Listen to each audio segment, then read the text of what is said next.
Okay, hey everybody. What error? What is this? Do you guys see this across my face? What is the error? Refresh what? No. I hope it's not my sound alerts. Cassio's gonna rip me apart. Oh, do you guys see me? Yeah, I think we're okay. I reset literally everything. I'm just sad we lost that momentum. Yeah, okay, it says excellent. I'm sad we lost that momentum, and I don't know. It is my sound alerts. No.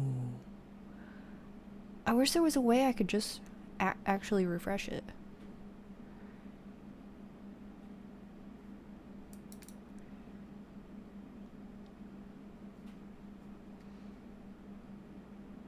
Refresh cache. Okay, I think that worked. It went away. Hi, everybody. Hi. I think I just refreshed my sound alerts. Hey.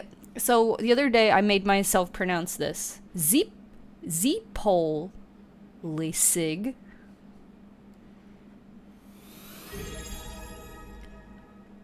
Amanda, thank you so much for subscribing. Yeah, it looks like my other alerts aren't working. Oh my god. Hardcore, thank you so much for subscribing. I love what you chose. We have a hype train, which is so ill because our stream didn't work at first, and I think I lost every single one of you. It says 11 people are here, so shout out to the 11. Ooh!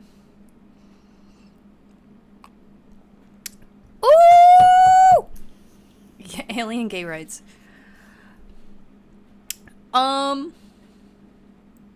GM everybody. Sorry about no events to display. Oh my god, my stream player is like completely broken. What do you mean no events? Everybody is subscribing. Indy, thank you so much for being here. I'm like waiting maybe for more people to come. Indy, thank you so much for the gifted. Yeah, that's something I have to talk about.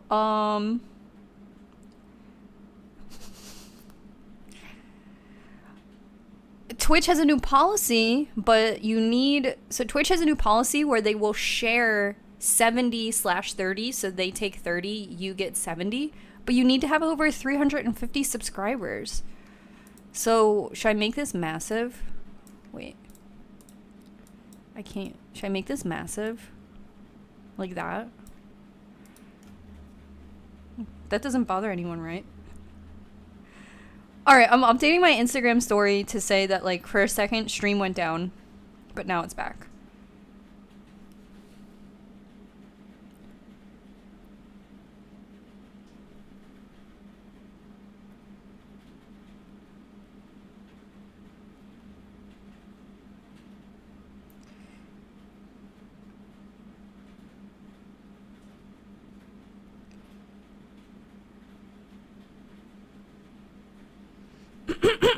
I didn't include the link. Oh no.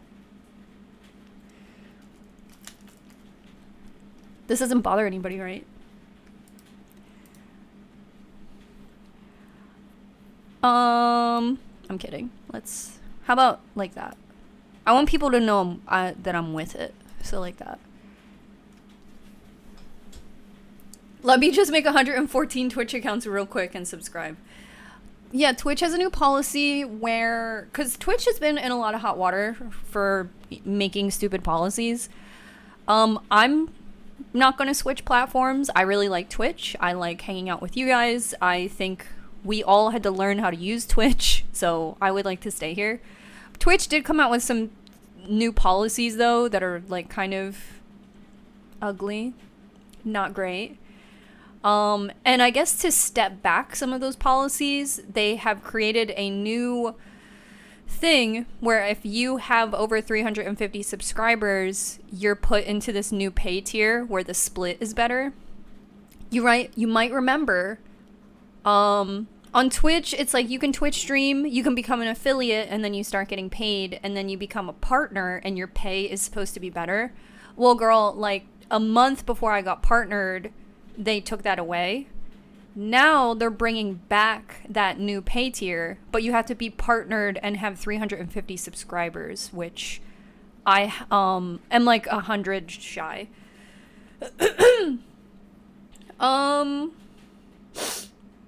So I mean, I'm not gonna like, maybe I'll have a subathon. You have to have 350 subscribers for 3 months, and then you get put into the new program, and then you're in. So, you know, if you see me acting up, Peachy, thank you so much. If you see me begging, pretend you don't see it. I don't, you know, in the back of my mind, it's going to be a goal. It's nice to have goals, but, you know, I think it's tough. 350 subs for 3 months. But anyway, my neighbor's house caught on fire. My neighbor's house caught on fire. I don't have any makeup on. I sprayed my hair with water before stream and put on a bra. Other than that, I am fresh from the womb because like, let's get into it. I like, you know, I was going to sit here at our normal stream time and talk shit on Kayak, girl, cause you know, but I woke up this morning and out the window.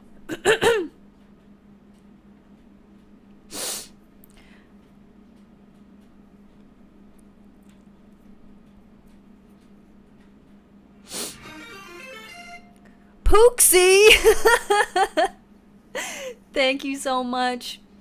Yeah, girl, so I had to make a second cup of coffee for real. Let's get into it. There's only 50 of us here. Usually there's 60. I'm not sure if Princess is here. Batty, let's go, Goyles. Olive fell out the window? No, did he? No, right? Do you know something I don't? Did I say that? Let's go! I'm so happy because I thought sound alerts were broken. Thank you, Pyramid, for taking one for us. Oh, good. I heard window. Oh, no. Olive is okay. Olive is okay. I was like, can you see my house? Is he okay? Vegan nerd, thank you so much for the gifted. I thank you. I kiss your hand. Everyone is alive. Let's, you know what? It's time to get into it. The girlies, you know, we're here early. The girlies might miss, but that's okay. We'll fill them in. We are a filling in crew. So every day something happens to me, and I'm like, no, it doesn't. Okay, so let's get into it. Let's get into it from the beginning. I'm outside of your window saying psst, psst, at Olive. Things just keep happening. Okay, so there was a fire. Not my direct neighbor, but I live in Philadelphia. It's row homes. Can we get a row home on the screen just to give the girlies an idea? Haunted, thank you so much. Philadelphia row home. We're just looking at Google. The thing is, sometimes when I look up row home, Bat Paws, thank you so much. I love the notif you've chose. Oh, we got 100% hype train. Let's go. I've looked up row homes before. Pooksy, thank you so much. Okay, Pooks. Okay, Pooksy do. Which is how I would cheer you on. And I guess that's what I'm doing. All my brain cells going into this.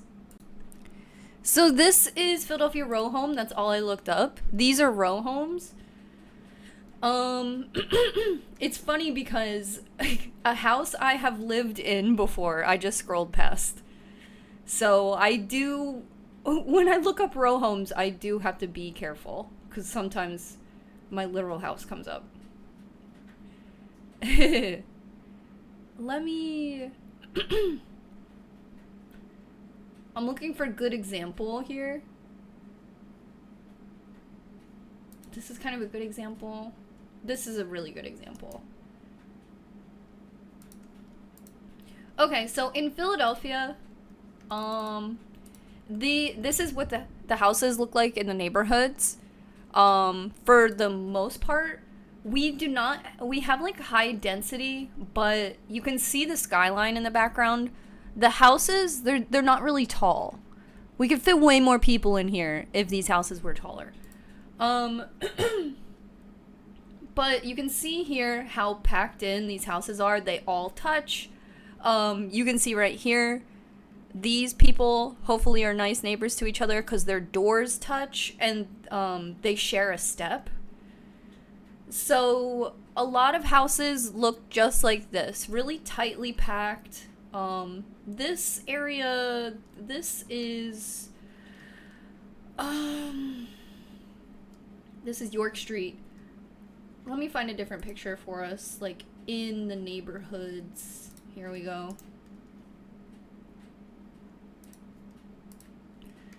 So you can see here, well, this is the Italian market, but see here that like the backs of these houses and the fronts of these houses, normally it goes like front to front. So you open your front door and you're looking at this person across the street. All the houses are really tightly packed within one another, everywhere. So you're right on top of your next door neighbor, and you're generally right on top of your across the street neighbor, which is what I'm trying to get a good picture of.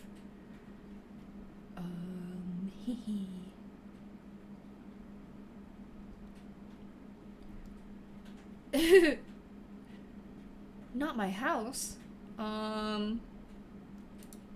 I mean, in context, this picture is perfect.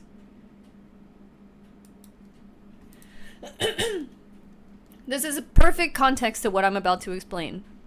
So if your across the street neighbor's house is on fire, you live right there. So it's like your house is on fire. Basically. Not really. Everybody's safe, but this is what I'm about to explain.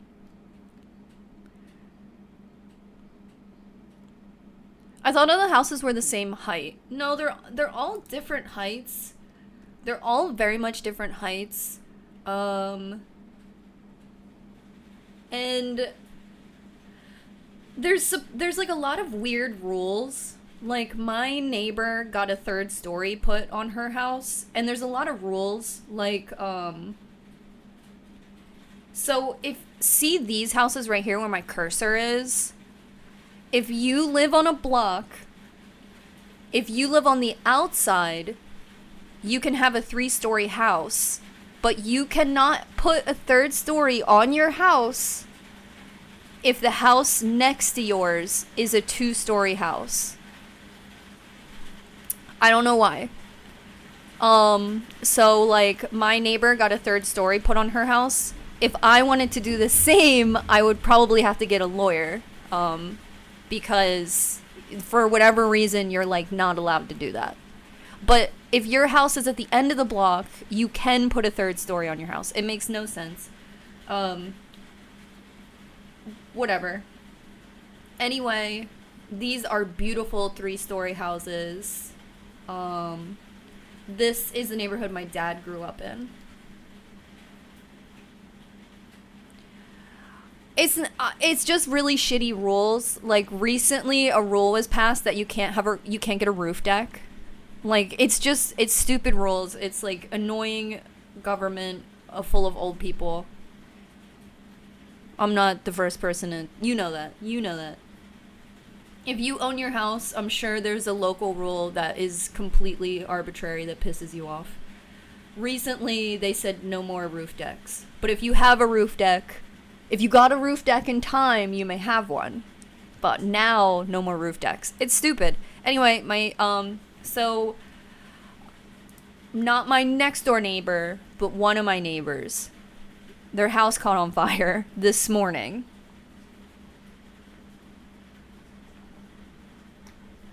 Fire sale. So, let's take it from the top. Let's take it from the fucking top. Let's go. So I used to wake up in the morning before my partner to start his coffee. Recently, he asked me to stop. I said, why don't you just fucking kill me? No, so I said, okay, whatever. So we wake up. I have 2 alarms, 6 a.m. and then 6:45. Basically, it used to be I would wake up at 6, and if I wasn't done making the coffee by 6:45, I fucked up. So I was already awake, but I was laying in bed to not get in his way, I guess. And by 6:45, my second alarm went off. And I was, just on my phone, like when you wake up and you're on your phone and you keep telling yourself to get out of bed and you spend an hour on your phone. So I was getting ready to enter that part of my morning, and I heard him leave, but then I heard him, I heard the door open for him to leave, but then I heard him come back in. So I was like, that's weird, and I checked the cameras, and I saw that he, checked the mailbox, and then there must have been something in it, so he came back inside. None of that matters, but the camera recorded it. So then around 6:56, his car pulls away. The camera catches that as well.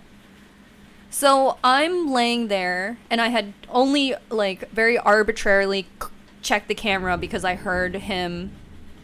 Oh my god, it's raining. We really needed this. So I only checked the cameras because I had heard that. I'm laying there, and I'm like, okay, you know how you're gonna lay on your phone for an hour? Alex, love you. So I hear a scream, and I get up. I'm awake already, but not I get up and I look out the window, and one of the houses on my block, 2 of my other neighbors are outside, and one is holding a fire extinguisher. So I just how you sleep? I don't have a bra on. I just pull on sweatpants, and I go to run outside of my house. I call John as I'm running down the steps, because he's only 4 minutes away, I call John, and Steez, thank you so much. 16 months, you and I. Hello, just in time. I run down the steps, and I'm calling John because he's only 4 minutes away. And with peace and love, I'm so sorry. I say, John, blah blah blah's house is on fire. Am I about to go get this bitch? And I'm so sorry. And I'm so sorry to God and Jesus. But that's what I said. I said, am I really about to go get this bitch? And he's like, what is going on? And I run outside. So, girl, why'd you say it like that? I don't know. I think because maybe I wanted him to talk me out of it, or I was hyping myself up because was I really about to go in a burning building for this bitch?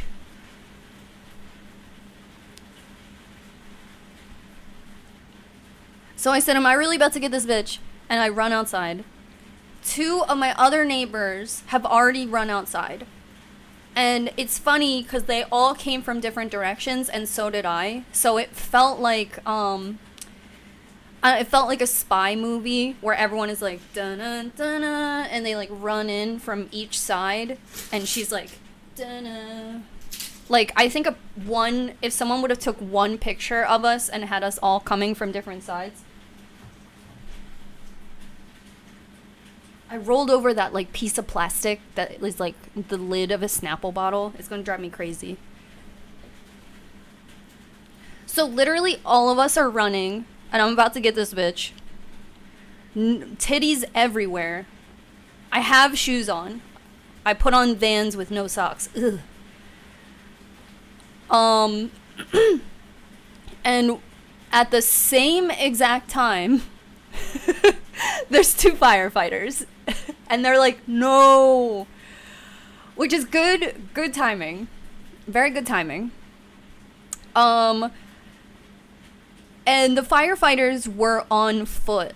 So I'm thinking they must have, like, had the fire truck or something, or they were in their car or something and heard the report. Because there was no fire truck. It was just 2 loose firemen. And so all of us are running, and then further away are 2 loose firemen. So but my other 2 neighbors, one has a kitchen fire extinguisher, God bless you.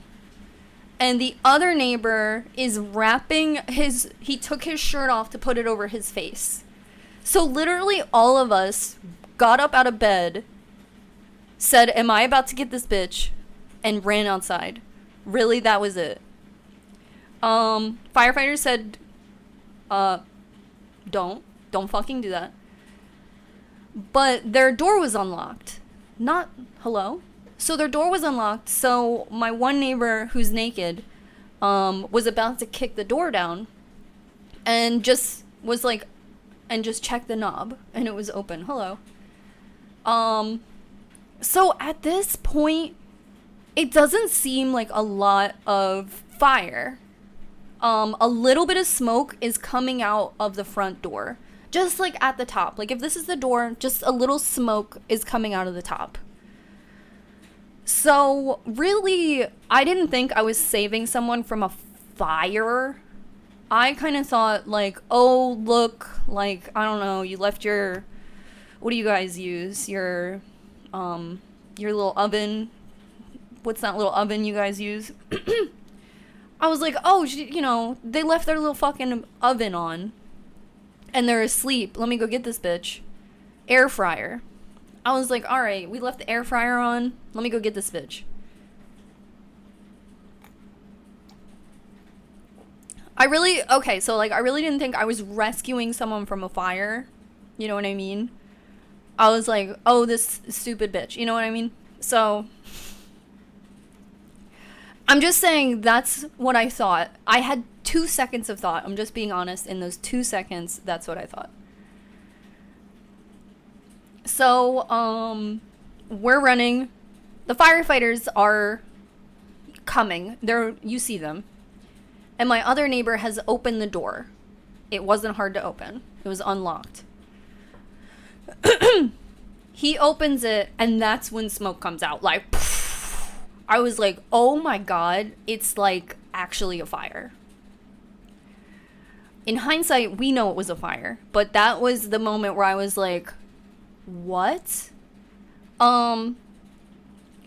So it's crazy. All of a sudden, like, the windows on the house, I'm not kidding. All the windows on the house, like, started to get gray and then thin. It was crazy. It was happening really, really fast. So we opened the door. Well, my neighbor, who was about to go in there, who had taken his shirt off, opened the front door. Smoke comes out, and then the glass on all the windows, like, just becomes really thin. I can't explain it. How can you look at something like this and know it's getting thinner? I don't know. So all of us are like, somebody lives in there. Like, somebody lives there. And, I'm like, they have cats. I'm gonna get the cats. So I guess firefighters, when someone is in the house, it's a different protocol than No one is in the house, vacant. So at this point, my block captain comes out and calls the person who lives there, and that person says that they're not home. So my block captain like announces no one's in there really quickly, and that's when the firefighters are like, word, and they take an axe and they smash the front windows like immediately. It's not even like an axe, it's like a long, you know, like you poke the fireplace. You know, in the staircase murder, it's the murder weapon. It's like a long poker. It's like a really long thing. But it's like a special firefighter. So it's like really long, like a crowbar. But at the end is just like a little fucking... Huh? So he's like, no one's inside. I don't know where this thing comes from. Psh, psh, psh, smashes out all the windows. I was like... Oh my God. This happened in 30 seconds. Literally. John pings the camera at 6:54. I go outside at 7:03. Houses catch on fire so fucking fast. So fast. So fast. So he smashes out on the window. We can see inside the glow of the fire, because the fire just looks like smoke at this point. I'm like, no flames? Inside the kitchen, we see the glow. I like pull my block captain. You know how you treat a kid? I'm like, look at the fire. So the kitchen is just like on fire. So in the world, sometimes people do work on their house that is unpermitted. And you've seen HGTV. People want big kitchens. So the landlord or whatever of this house got rid of the back door of the house to put up like all cabinets or something for like a big kitchen. So illegally, there was no egress on this house. We only know that because my partner is a carpenter, so random people ask us for work all the time. So we just happen to know that this house has like a lot of unpermitted like work done on it.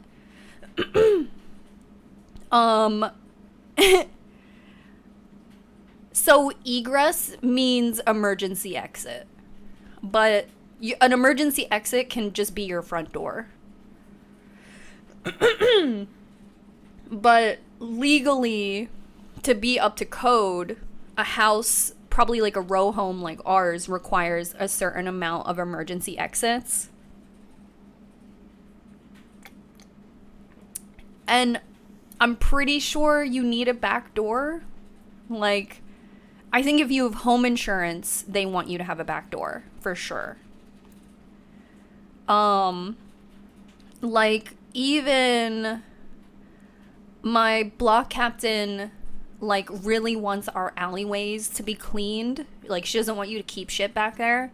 That's egress. So if something caught on fire, you would run through the alleyway. So she'll make sure that you don't have shit in your alleyway, or she'll, bother you about it with peace and love.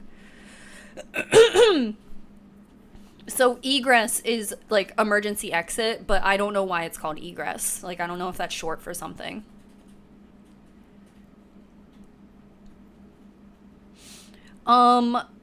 So the firefighters find out no one is there, and they really just took our word on it. Like, what if what if someone came home in the middle of the night and they were laying there? But they took our word and just like started smashing the house. So, I came out. I mean, I've been out. I'm out there.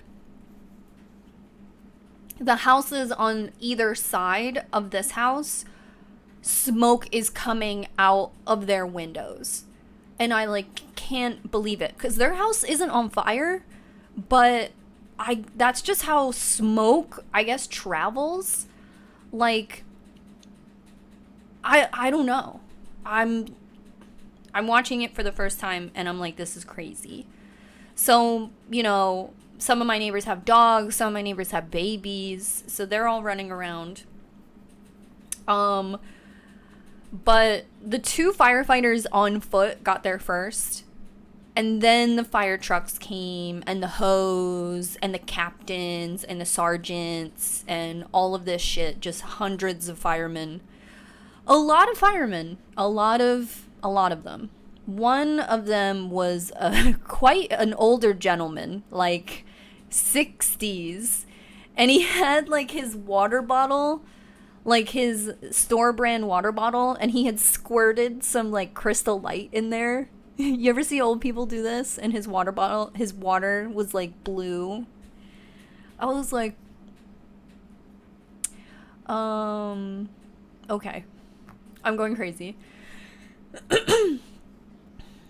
So, my other neighbor had noticed that the cats that had lived in the house were in the backyard, so they were alive. Because I was like, they're dead. And they're alive. He's not old, he's into the TikTok water trend.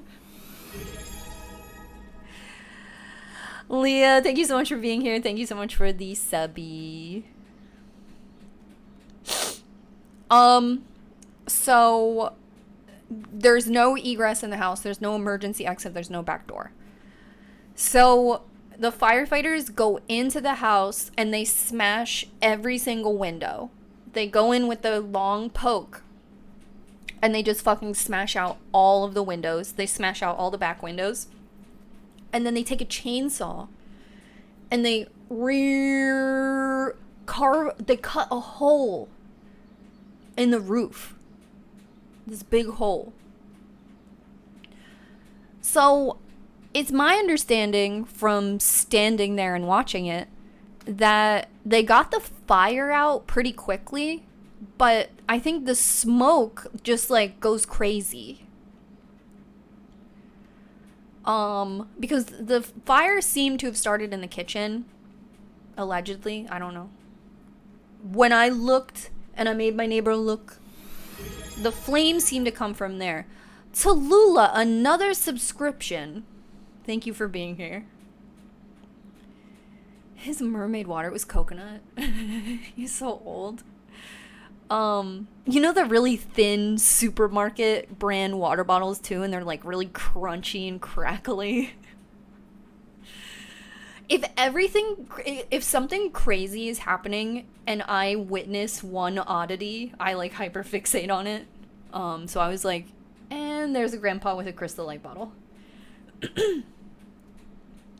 So they smashed out all the windows. They cut a huge hole with a chainsaw, an orange chainsaw. I'm like, gah.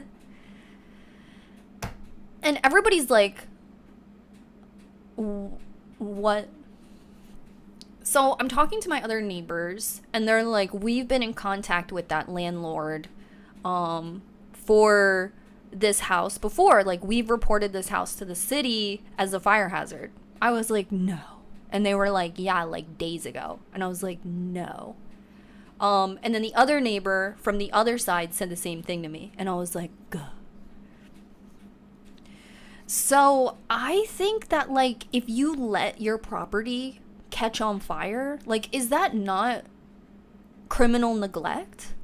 You know what I mean? Was on fire for days. No, so it wasn't on fire for days. I think it caught on fire, like, really quickly. So I was talking to my neighbors because, like, if you're just joining us, when I saw the smoke, I ran outside. 2 of my other neighbors also ran outside at the same time. We all, like, pshoo. So when I was talking to them, they both said that they smelled smoke, but in Philadelphia, there has been like this hazardous air kind of warning, and we don't have it anymore, but literally, like, it just went away like 4 days ago. So my neighbors were laying in bed, and my one neighbor was like, do you smell smoke? And they were like, yeah, that sucks. But they weren't like fire They were like, yeah, it sucks. And my other neighbors on the other side were like, oh, like, somebody's smoking a cigarette because, like, their window was open. And they were like, oh, that sucks. You know.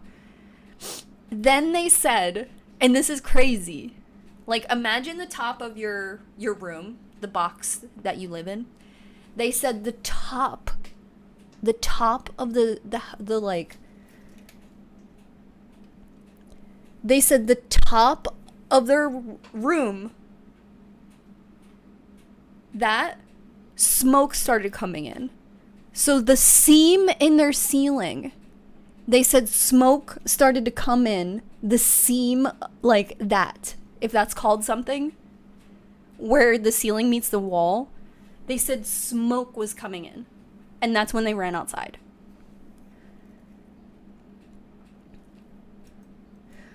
So I ran outside, I think, when I just heard like a little calamity. But I was already awake and waiting for like my partner to get out of the kitchen. So I was like just awake and waiting. So my one neighbor was like, she said when she ran outside, she was screaming, ma'am, like, wake up.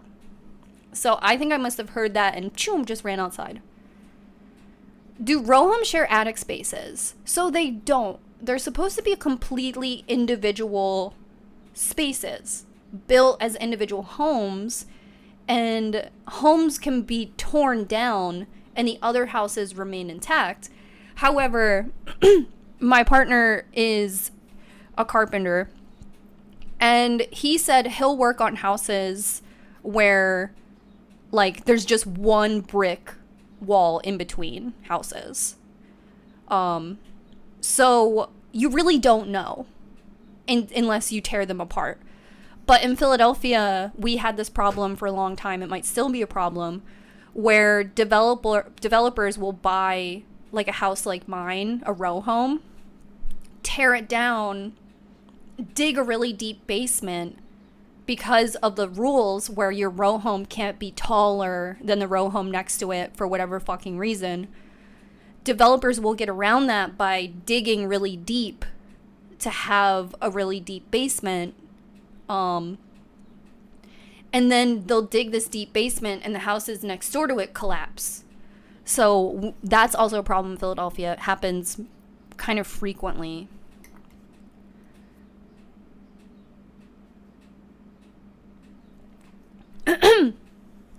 So even though they're not supposed to technically be sharing a wall, I think the smoke I think is so powerful that it was pushing itself into their house. It's not impossible that they might be sharing like a retaining wall or something. It's not impossible. So they're laying there, they smell smoke, and they're like, lame. And then smoke just pierces its way into their house. Insane. So we're all outside watching this house burn down. Firefighters are putting out the fire and smashing all the windows. So my neighbors on each side who take really good care of their house, they're, young people, smoke starts coming out of their windows. And my one neighbor, she's like, do not tell me I'm watching my house burn down. I felt so bad for her. But also that, like, she kind of gagged me with that. So the they want to go inside their house. And I can't even imagine. Like, the firefighters had to tie me up with the hose because I would not, there's just no way. I would just, like, go berserk. I would wiggle myself out. It would be like a grease pig. Like, I gotta get Ethan. Like, so the firefighters were really nice. Also, there was, like, girl, like, 30 of them. So the firefighters were really nice. They went into each of my neighbors' houses, opened all of their windows for them, looked through the house, said that the house was okay, that it was just full of smoke. And get this, they said their basement was the most full of smoke. So our basements are concrete all around.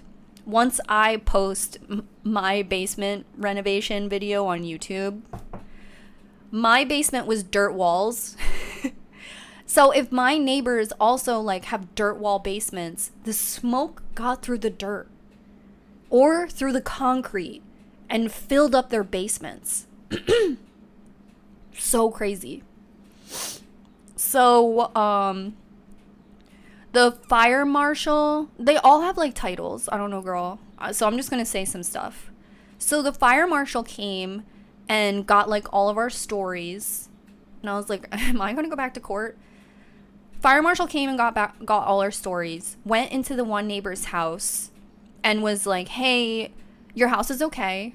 You know, we're not breaking any of your windows. We're going to open all of your windows. Your basement has the most smoke in it. We need to make sure your house before, like, the smoke has to get out of your basement before we can leave and let you back in. So their basement windows were sealed and the fire department, like, unsealed them. I was like, slay. You know, that probably would have cost like $200. So they unsealed them. And I have a bunch of box fans in my basement because my basement flooded. So I was like, hey, like, I have all this shit. You can have it. So literally, I went, got my box fan. And when I came outside, the fire department, like, took it from me and went into their house and set it up. I thought that was, like, you know, firefighters are supposed to be, like, your neighborhood hero. I was really feeling like a neighborhood community when I passed that box fan to that firefighter. I was like, here. I didn't expect it. Because there's like so little humanity I experience outside of our bubble. You know what I mean? So I was like, wow, I'm really part of something here. So they unsealed their basement window, which has to be rad, and put the box fan in. And like smoke was billowing out of their basement. It was so crazy how like the smoke pierced through their basement and into their house. I know it smelled crazy in there. So my other neighbors have like really like new modern windows and the firefighters didn't know how to open them. So they did let her husband go in and open the windows for them, which is nice that they didn't smash them because they're pretty unique windows. They probably cost like $1,000. So girl,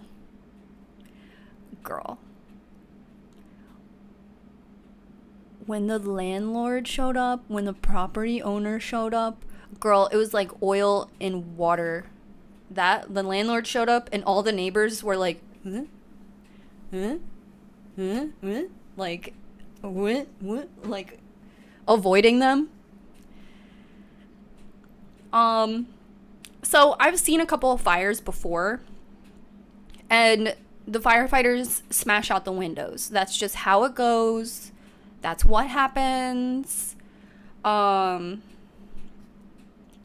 the landlord shows up, and like I can tell they're like looking for someone they recognize, and they clock me, and I'm like, no. And they're like, they really smashed up the whole house. My other neighbor, who was about to fucking lose it, was like, it was on fire. I was like, so I said, yeah, they didn't do anything they didn't have to do. Girl, so let me tell you tea. So our Bronco got into a head-on collision. Sad, so sad. And when that information went over like the police radio, anyone can listen to it. You and I can listen to it. So tow truck drivers will sit in their little tow truck on TikTok probably, and they'll listen to the police radio. And when they hear an accident, they start their little engine, they drive to the accident, and they go, hey, I was just driving by. What's all this? Do you need a tow? I'm cool. I'm a nice guy. Home remediators do the same thing. So at this point, we're 30 minutes into the house fire. The fire's out. They're still like spraying it with water and shit. All these little fucking home remediators just... They just fill the block from both sides. Like, with their little vans that say, like, water damage. And their little shirts that say, like, Ron's Roofing. That's... Are you the homeowner? No. Girl. No lie. I'm not making up this number. My neighbor did tell me this number. 7 men with clipboards and little shirts. 7. Girl, and the landlord was like, who? I was like, no. These are scary remediators. These are Vulture remediators. They weren't walking by. They were listening to the police radio. And, you know, I don't want to do any Chainsaw Man spoilers, but I will say they were walking those remediators like a dog on a leash. Literally, I heard one of them say, "Yeah, I can give you a ride." Are you leveraging the remediators for a ride? I was kind of like, that's kind of cool. Like, I'm not a part of this, but that's kind of cool. So if there was like the fire marshal who was really nice, I gave them the box fan. Then there's the fire sergeant. And the fire sergeant wants to find out what the fuck happened. So fire sergeant comes up to me and he asks to see my cameras. And I'm like, of course. And I like pass him my phone over the landlord. I'm like, I think it's fucked up that your property caught on fire so close to mine. I'm not on your side. Like, I don't know what you're going through and whatever, and it's not up to me to have any feelings on that. But this is criminal neglect, and I don't think it's cool.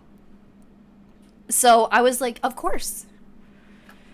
So that's why I'm so familiar with the timeline, because the house caught on fire in, I'm not kidding you, I'm being dead serious, 4 minutes. And they were able to determine that because my partner left, drove past our house, and then literally the next footage is all of us running outside. So I felt like I was pretty helpful. They didn't ask for my ID or my name or anything, so I think if it was like criminal neglect, I would probably have to be a witness. But no police officer or the sergeant didn't ask for my name, phone number, anything, so not sure about all that. But he did look through my camera for like 10 minutes. So that maybe he got what he needed. I was like, check it out. That's me. That's him. So they did take the landlord aside, and the landlord was like with us, and they were like, you can talk to me here. And the sergeant was like, no, this is private. I was like, ah! Ah! Oh my God. So I don't know what caused the fire. I don't want to speculate and go to jail. But from what I saw with my own eyes, we saw the glow, like the fire with flames from the kitchen. And we heard a lot of the firefighters say kitchen, kitchen, kitchen a lot. My one neighbor overheard one of the firefighters say the oven was open. And the sergeant was particularly interested in the fact that the front door was unlocked.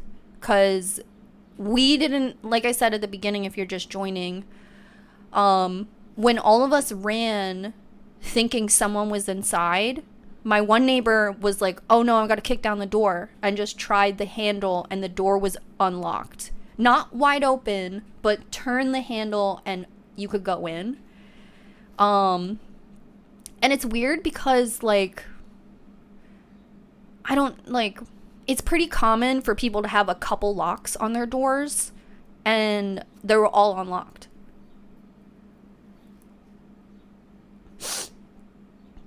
So, very, very weird.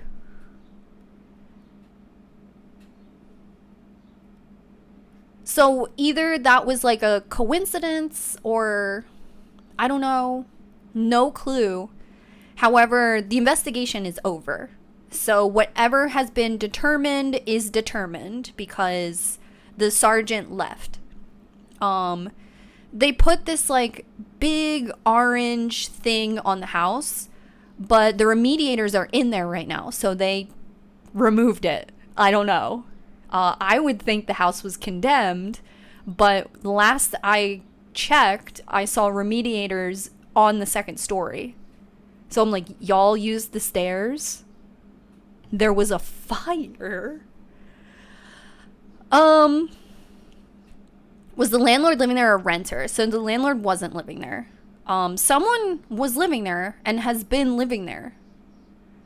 As long as I've ever lived here.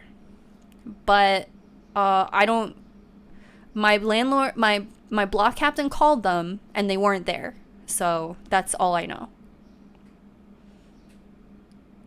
What if they didn't get out? So my block captain talked to them on the phone.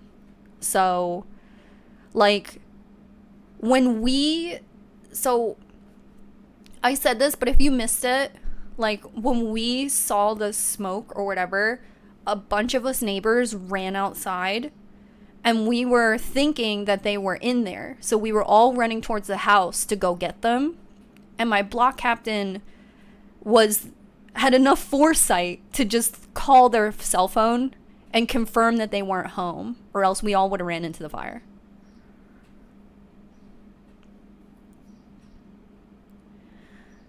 It caught on fire so fast. I, like, can't believe it. I'm repeating myself, but, like, after the fire sergeant went through my cameras, then I went through them.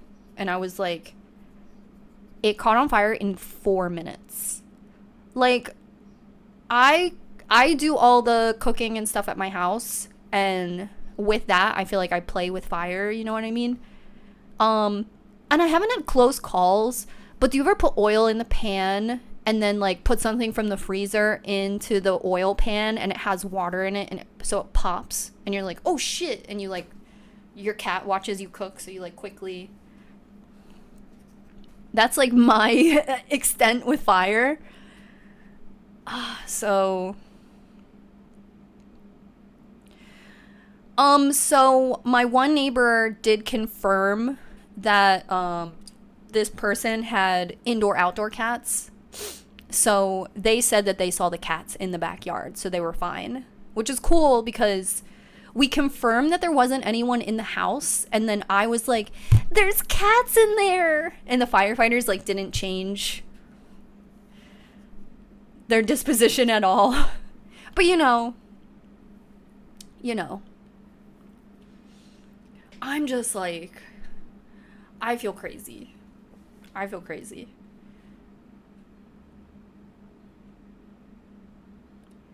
My mom is getting older and has left the stove on once or twice, and we've caught it. It's really, like, what can you, I don't know. Yeah, so I'm making this up. There's no evidence to support what I'm saying, kind of. But I saw with my eyes that the fire was in the kitchen, and then we heard one of the firefighters say the oven was open.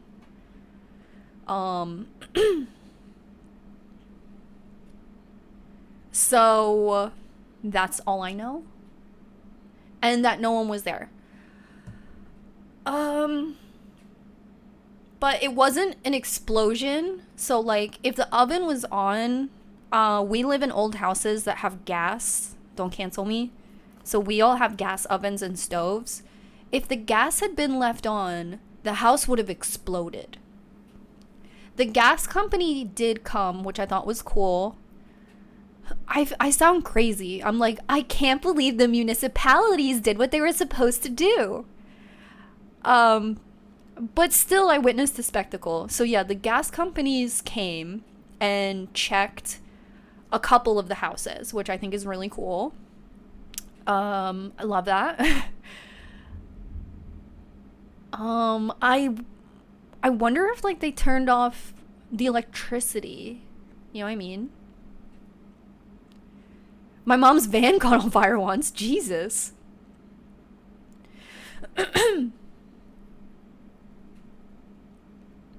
Little PSA, everyone is supposed to have a smoke detector on every floor, outside and inside of each bedroom, and test the batteries monthly. Yes, and your local fire department will give you free smoke detectors. I went a little psycho with that, like, last year. But, you know, it's worth revisiting. I also have, like, a chain ladder in case there's a fire on the second story and my ass has to get out. Maybe you have to be that dramatic. I don't know. But I like, you know how you think you're the center of the universe, but you try to dismiss it? The best example is if you think of the zombie apocalypse and you don't immediately think that you'll die. I'm not calling you neurotic, but I have this idea that if something caught on fire, I would put it out. R.I.P. to your grandma, but I'm different. I would just put the fire out.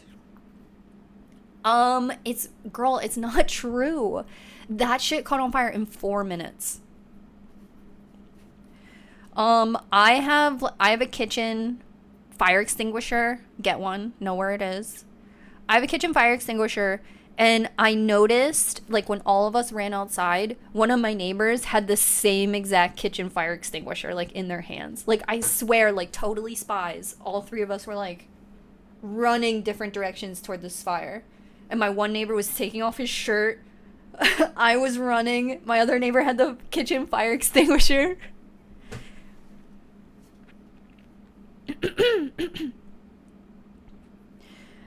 I'm like, ooh, what's a fire blanket?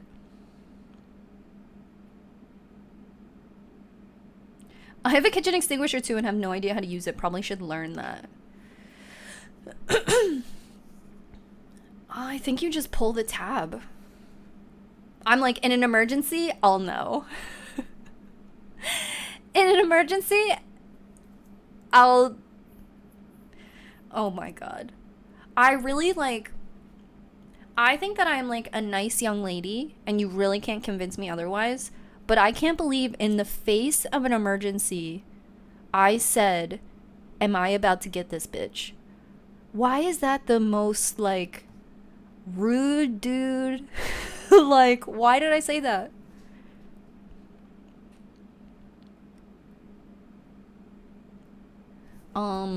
This is the water I brought up. I think it's gonna make me die. It's dead up ginger sparkling water. Gag. The Philly came out in that moment. I can't believe it.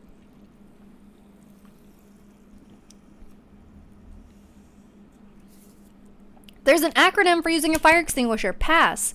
Pull pin. Aim. Squeeze. Sweep. Girl, when I'm sweeping. Emergencies are the only time when cursing is recommended. Gotta grab that attention. Actually, yeah, it is like ginger ale. A little gift for you guys. Actually, that's damn good. Girls, I can't believe there was a fucking fire. And it was crazy. Oh my god. And I swear my cats have emotional intelligence, because after I was outside, I'm about to show you a picture of nothing, but after I was outside, I came back in and all of my cats were just standing there. And my girl cat PB doesn't get along with anyone. She's a bitch. You can't see Olive, but he's like right here. When I came back inside, all 3 of my cats were just standing there.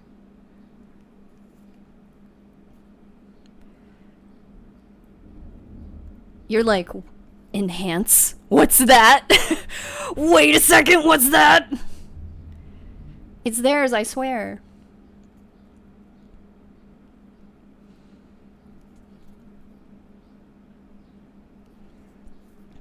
Whenever there's an emergency, I always want to... Bonnie! Yo, thanks for being here. Whenever there's an emergency, I always want to be like, do you need to come in my house?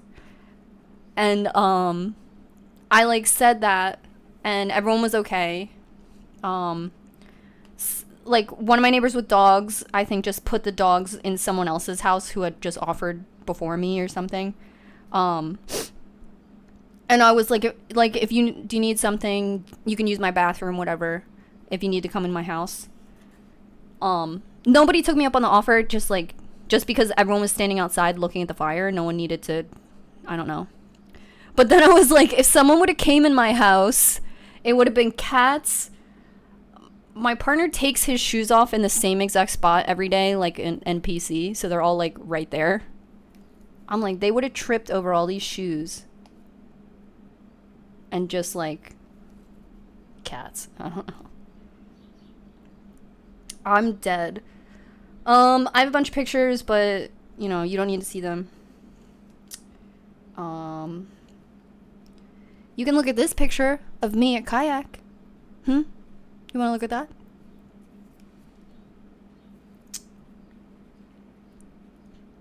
These holes in my pants are, that's skin, baby. Do you think I would get in trouble? Like, that's just my ass. Do you think anyone cares?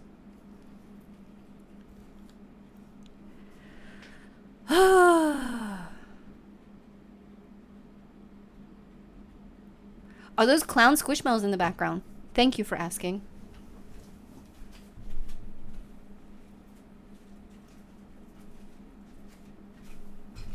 I wish these were my boobs instead. I have the clown Squishmallows. I should flip them because on eBay they're $280. But my friend is really into clowns, and they collect like tchotchke clowns or whatever. One of you guys, because on Twitter I just follow you guys. One of you guys posted one of these, so I hit up my friend and I was like, "There's clown Squishmallows," and they were like, "Cop." So I went to Claire's and I bought them. So I just had to ship this one to my friend. So I don't want to get too attached to this one. We can get attached to this one though. Doesn't he look like a little chimney sweep? They have really... I'm not a Squishmallow, but they have these names. These like... these they, them names. I don't even want to... Umberto. Can I make that joke? I see it on Twitter. And then this one's name is Razul. Okay. Read their bios? Oh yeah, I forgot. Don't let Olivia see these. These were $20. I thought they were $5.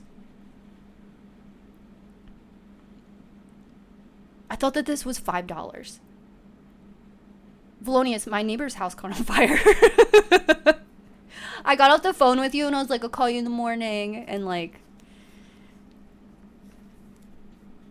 these were $20. Why? Weren't these $5? Is this inflation? Inu, I'm dead. Hey, thanks for joining us. Yeah, these are $20.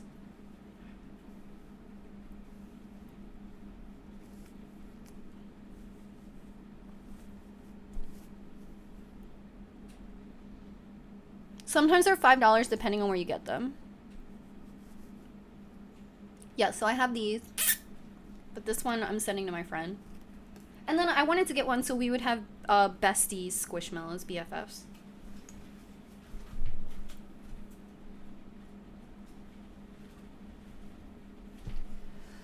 Inu, one of my neighbors' houses caught on fire. So I was up with the sun.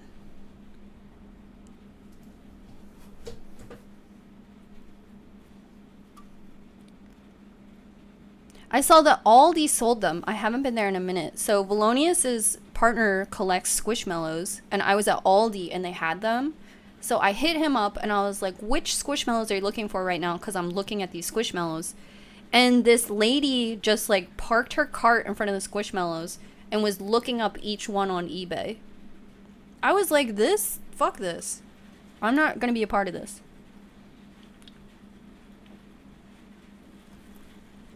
I got them at Claire's. And it was buy two, get the third one 50% off. I was like, tempting. But I'm not gonna flip Squishmallows.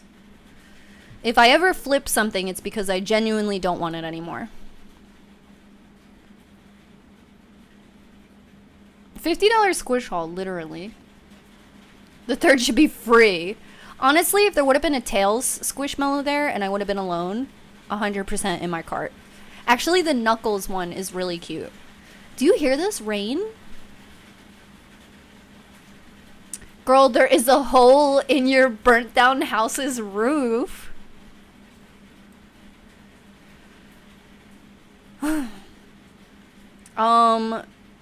Those gloomy bears are so cool. Where did you get them? Oh, thank you.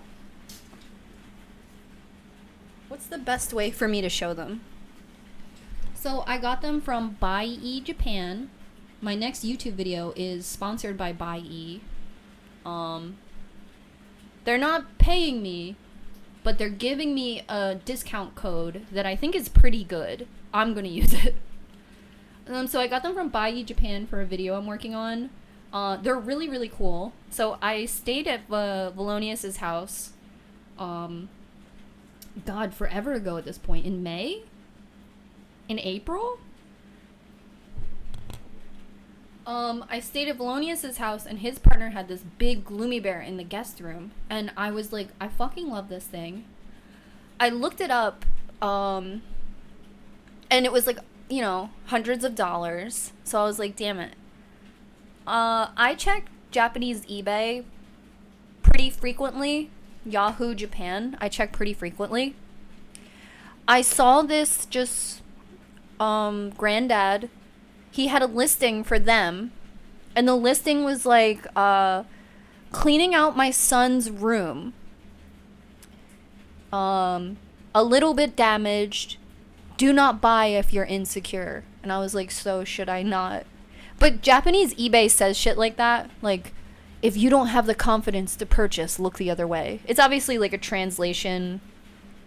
It doesn't really translate. My interpretation is like, it's kind of scratched. If you're a baby, don't buy it. But yeah, I found it on Yahoo Japan, both of them, for $25. So I snatched them up, and I thought that they would be really expensive to ship, right?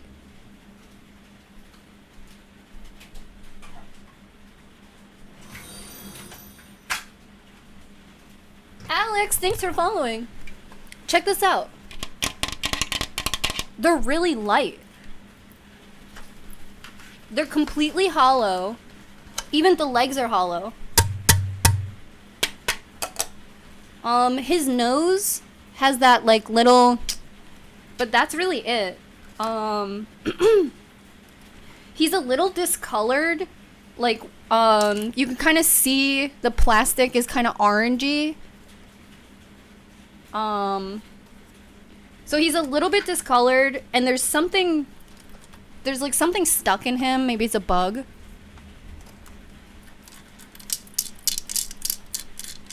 I don't know what that is.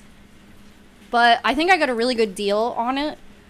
But, you know, when you buy something from Japan, you're like, oh, this is a good deal. And then the shipping is $80. And you're like, oh, I'm a big stupid bitch. because these are so light, the shipping wasn't that bad. It was $80. But I ordered a bunch of other stuff too. Like I got the Pikmin vase. I got this power keychain. And I got this. Please give me your honest opinion on this because it's everything I wanted. And now I'm like...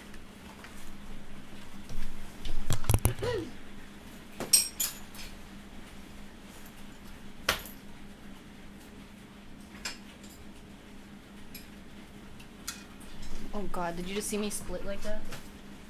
What if my pants ripped? Oh, but, yeah. So he's completely posable. He can stand.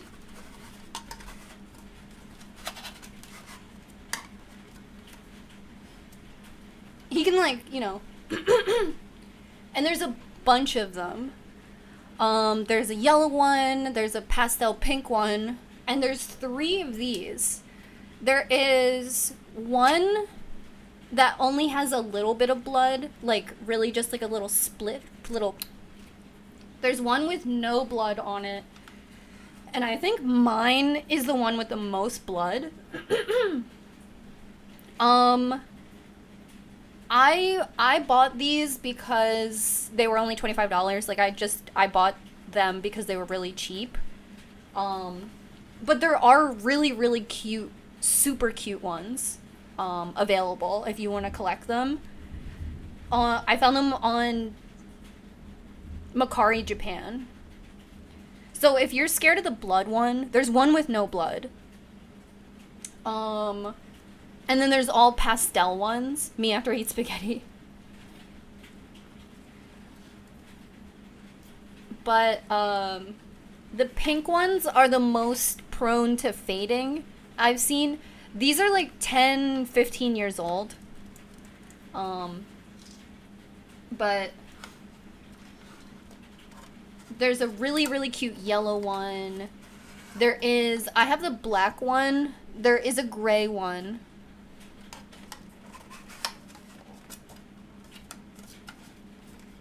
I just have them seated.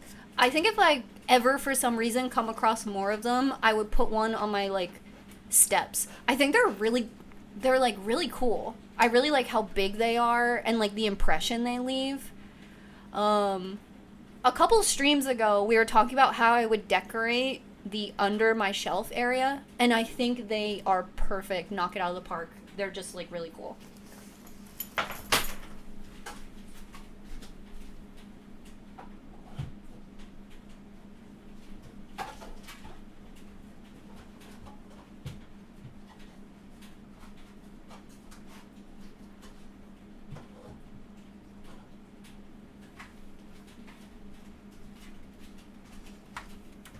And this is just the black one. He also has blood. There is another black one with no blood. Like I said, I just bought the most affordable ones. I wasn't too picky about it. He is in much better condition. He even still had his tag on. That doesn't really matter to me because I want to keep them. I don't want to resell them. I saw somebody, it was $70 and they were selling a lot of 5 of them. And I was like, I'm gonna buy them and just keep the ones I want and then give the rest to like Bolognius. So I think if you found a lot, you could definitely resell one for like $100 and pay for the whole thing. Or give them to your friends or keep them. Like, I would say that and then keep them. He also has a little tail. I don't know if I showed you. It's the tail. Yeah, he has, like, a little blood on his chest. He has, like, a little stains. Maybe someone handled him after eating french fries. That could have been me. He's definitely in better condition. If you find the black one, it's in pretty good condition, I feel. But, like, little scuffs show. And he has yellow eyes, and they're shiny. Really super lightweight, like, Um, completely hollow, really thin plastic. Like, I could punch this and it would be destroyed.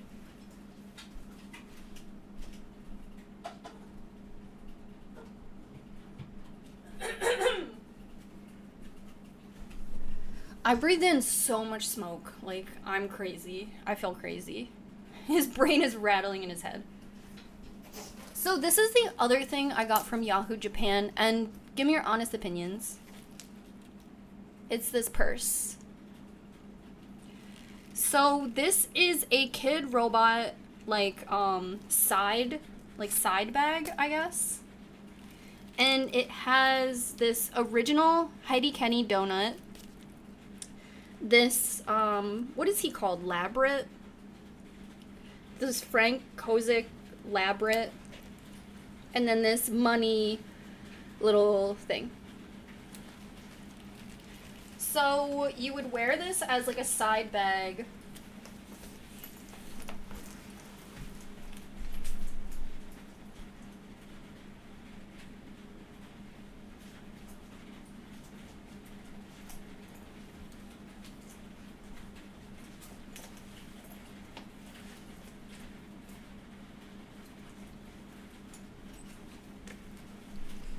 And it has like this front to put. It has this underneath zipper to make the bag bigger.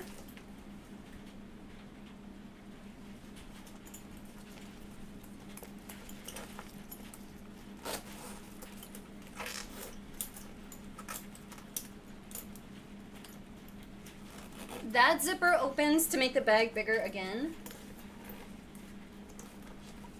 And then it has another zipper in here, so you can transform the bag into like this big square fucking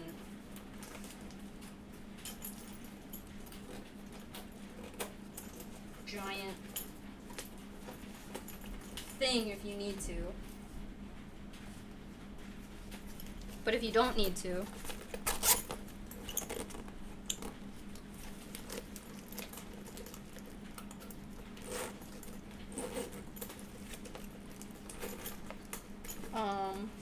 the inside is like this. It has like pencil holders and stuff, so I feel like it's probably good for school.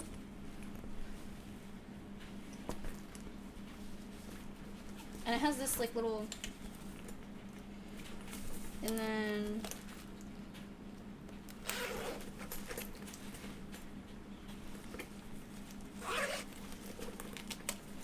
it has like a little compartment.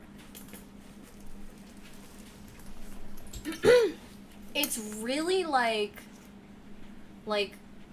a commuter bag, like ultimate commuter bag. So this bag is like 15 years old or something. Valonius is here, he can correct me. I believe this is 15 years old, because I remember in high school wanting this bag and it was like $200. And then I just forgot about it. Then I saw it on Mercari Japan for like $15.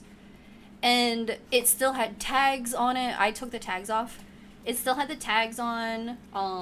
These little things still had plastic protecting them. Like this thing is all sticky. You know how plastic kind of breaks down and becomes sticky? There's a way to fix it, I forget. But this has become sticky from breaking down. And this charm on the inside has yellowed a little bit. But the bag is like 15 years old. It's really, and it's this material, so it's kind of waterproof. I have a Yak pack that's very similar. It may be like made by them. I feel like it was a collab.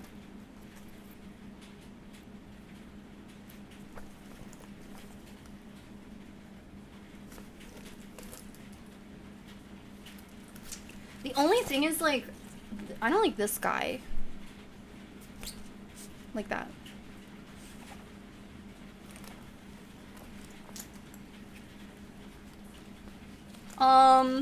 So I haven't made it my purse yet, but I think it's pretty cool. I wish it was like this much smaller, but I think this size is good. It's really, really cool. I like him. See him on the zipper. What are we talking about, guys? I got this bag. Do we like it? This on the top is genuine leather though, but I bought it secondhand. So it looks like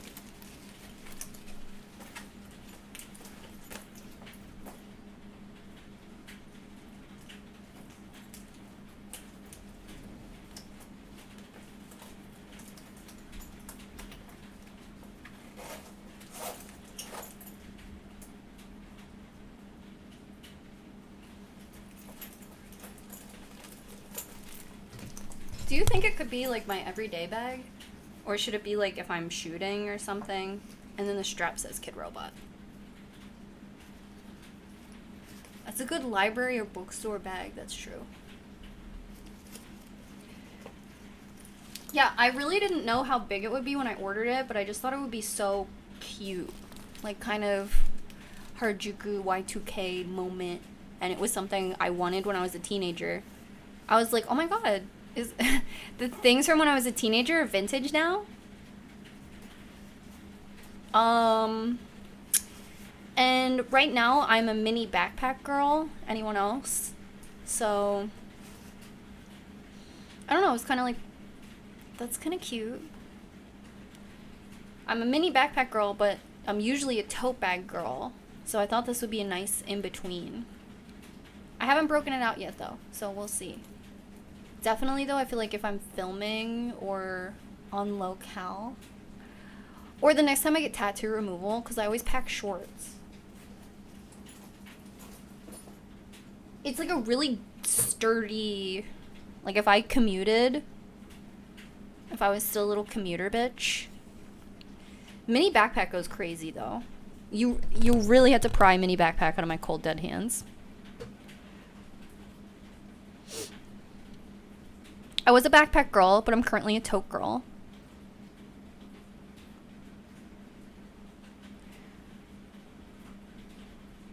I want to be a bag girl so bad, but I just put everything in my pockets. Why is that so cute? Pockets full. Sorry.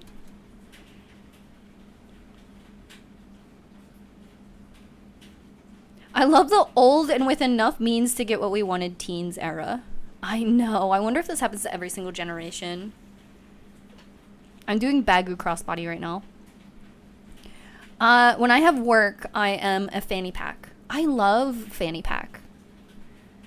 I love a fanny pack. I'll show you mine. Everybody sit right there.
I just peeked my head outside and they boarded up the house.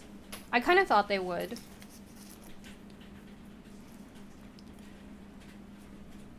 I recently got my first fanny pack. It's a morbid podcast one and I love it. What does it look like?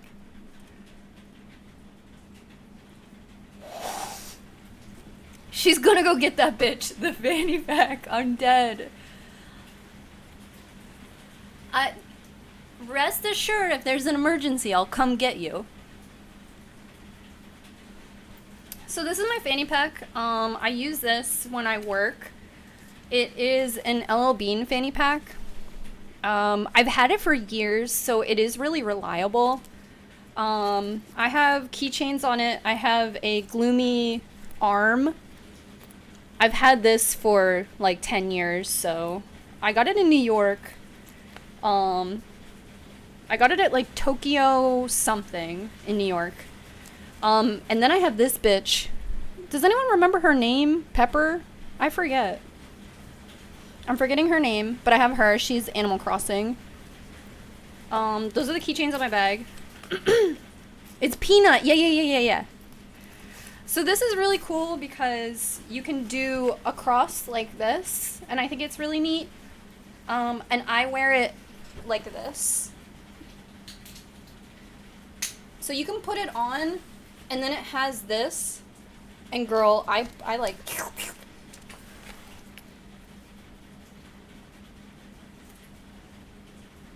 And then when I'm doing something, I switch it to the back.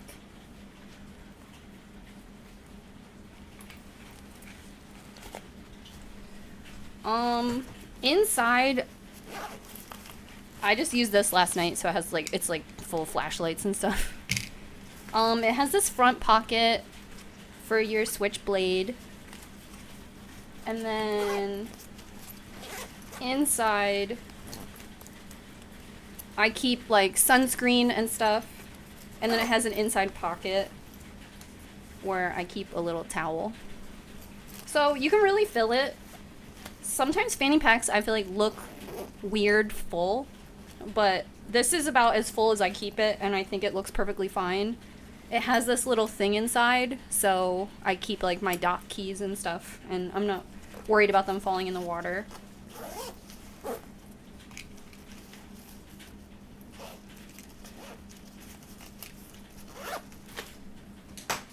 And this is my everyday purse. It's a mini JanSport backpack.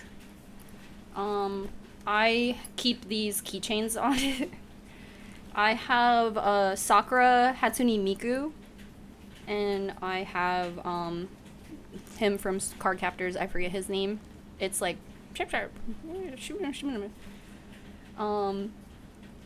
Kiro. Yes. Bay. So I have them on there. And then I also have like a little dunny. This, the JanSport mini backpack, it like has such a small profile. It's pretty small, right?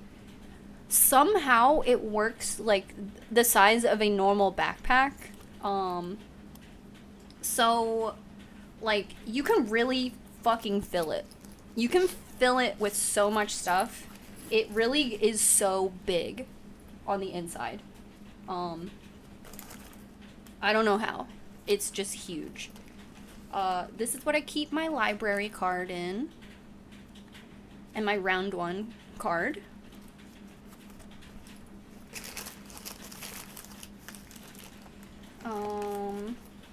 This is my hand lotion. It's like a little cookie. And then it has this whole front too, which is also pretty generous. This is my personal alarm, if you want to sneak up on me. And then this whole front pocket is also really big. I keep like my bus pass in here, in this like little bus pass wallet. And then there's this, if you wanted to like have your house keys on it. I really like these. I thought I didn't.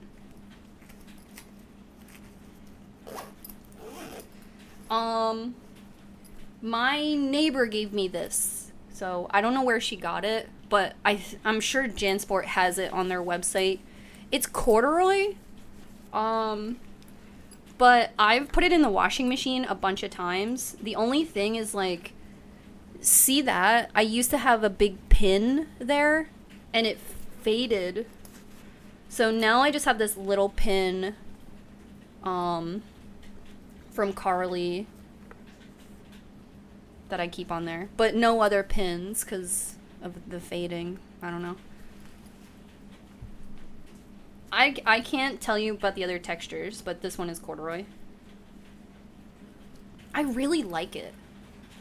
You just grab it. But it's not like a purse moment. It's not like a cute accessory, because these are the straps that you're bringing to the outfit.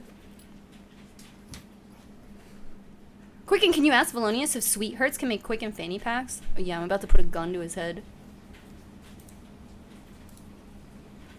We have a thing where I like write notes. I'm gonna write fanny pack right now. Fanny pack, dead up. Okay.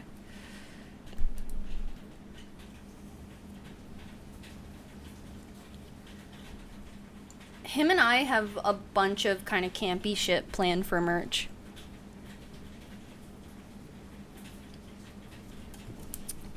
Let me click on this link from Son of a Gun. Oh, baby.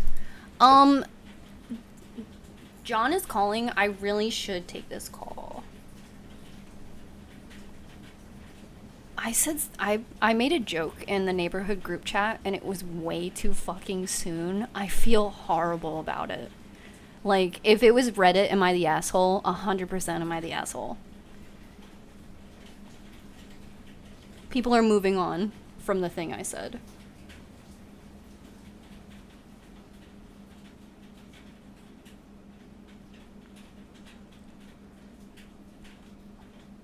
I said, does anyone smell smoke?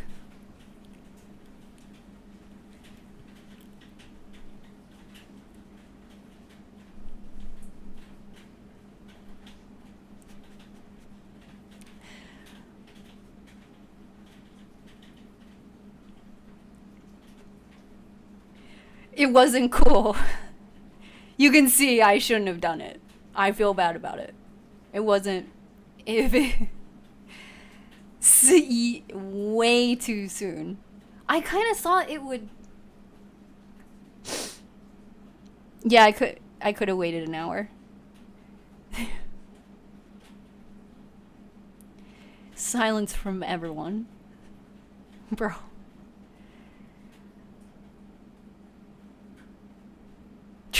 I was trying to lighten the mood. I shouldn't have. No one get. Let me take this phone call. Valonius, take over.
The thing is, I didn't even want to be in the group chat.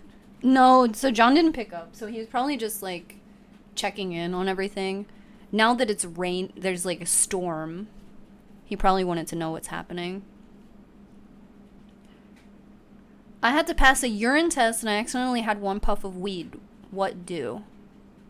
I know exactly what to do. What's the time frame? John called about the text. Do you think... No, he really lets me live as like a free-range child. Though, I usually have a little bit more decorum, I would say. Oh, you have to test today? So if you live near GMC, there is this like $50 vitamin cocktail that you can drink that it's so overpowering that that's the only thing that shows up on your pee test. I've never done it myself though. I have sat in the car while somebody went and got it though. Humor is honestly a common trauma coping mechanism. Yeah. Yeah, I think. Pee it out, bestie. Oh yeah, if you can get someone else's pee. Sometimes that costs money though. Uh-oh.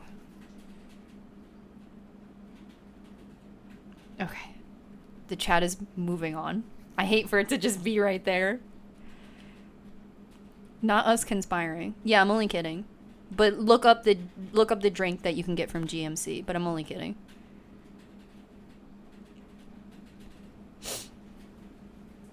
I'm pee shy. I told you guys that I used to sell my pee. It kind of like it wasn't an enterprise I developed. It was more like in high school I took Latin because I had failed French. And if you fail French, you can either take Spanish 1 or Latin 1, but you can't take French again. So I took Latin 1, and I was the youngest person in my Latin class. Because I assume it was everyone else who failed French too. Anyway, I was the youngest person in my Latin class. And I guess a fucking nerd.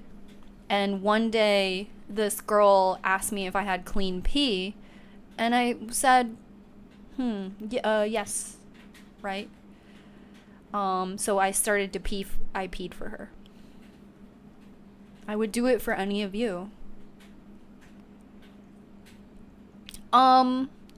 So I know that you can cheat on a test, but I figured you cheated on a test by like having the answers like written on your hand or something, you know what I mean? No. So unbeknownst to me, by giving this girl pee, I had also entered into her crib sheet ring, and she had answers to like all the tests, and she would cheat. But here's the thing about cheating. If you, like, are a big distraction in class and you never do your homework and you're absent all the time and you always get A's on your tests, you know? So, she would also give me her crib sheets, is that what it's called, for free? And she would cheat she would make these really small cards that had the answers on them. Really small cards. And you would put them in your water bottle. And that's how you would cheat. So I would only kind of cheat. Because I didn't want to have the same answers as whoever she was selling the answers to. But girl, I really think I didn't learn any Latin because I was cheating. So probably never should have gave her my piss. Weird how it had that trickle-down effect. It was broken glass theory, pretty much.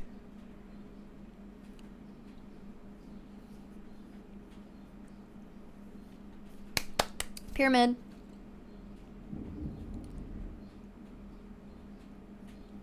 Latin is goofy, so that's the word. Trickle down, pun intended. I'm dead. What are we talking about?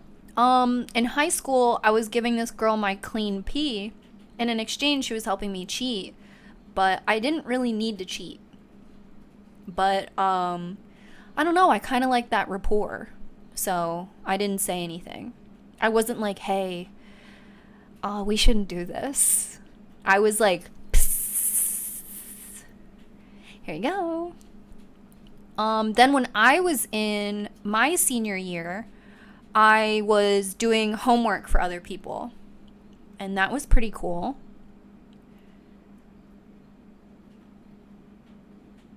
Not super lucrative.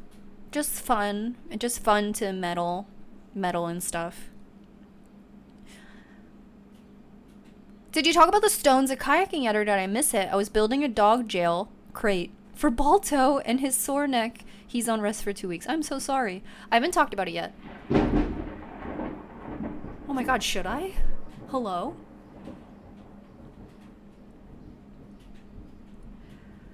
I don't know. You ever write a paper for someone in class?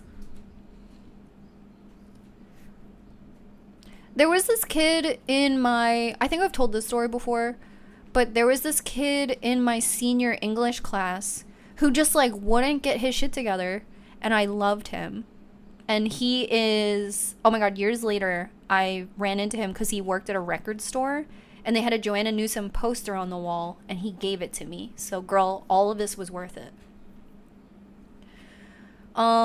There was just this kid in my senior English class who just, like, didn't give a fuck, and he wasn't gonna pass, and he wasn't gonna graduate. So I did start doing his papers for him.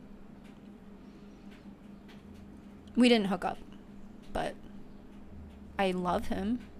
I would marry him, but not have intercourse, if that makes sense. I would support him as a wife. Sometimes you just have to write papers for somebody.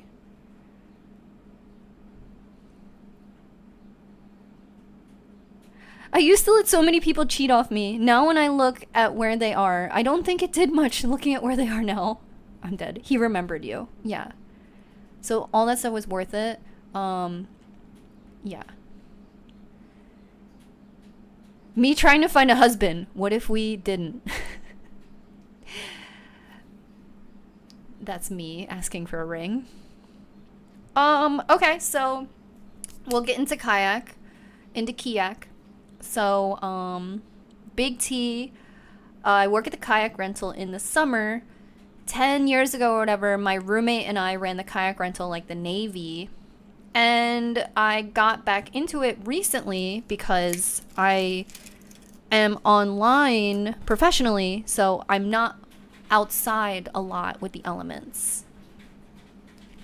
So I like pick up shifts at the kayak rental if like everybody calls out. So I'm like an employee there, but not really. So whatever. Anyway, I love the kayak rental. I bleed kayak. So I picked up a shift last night, and people can rent out our services.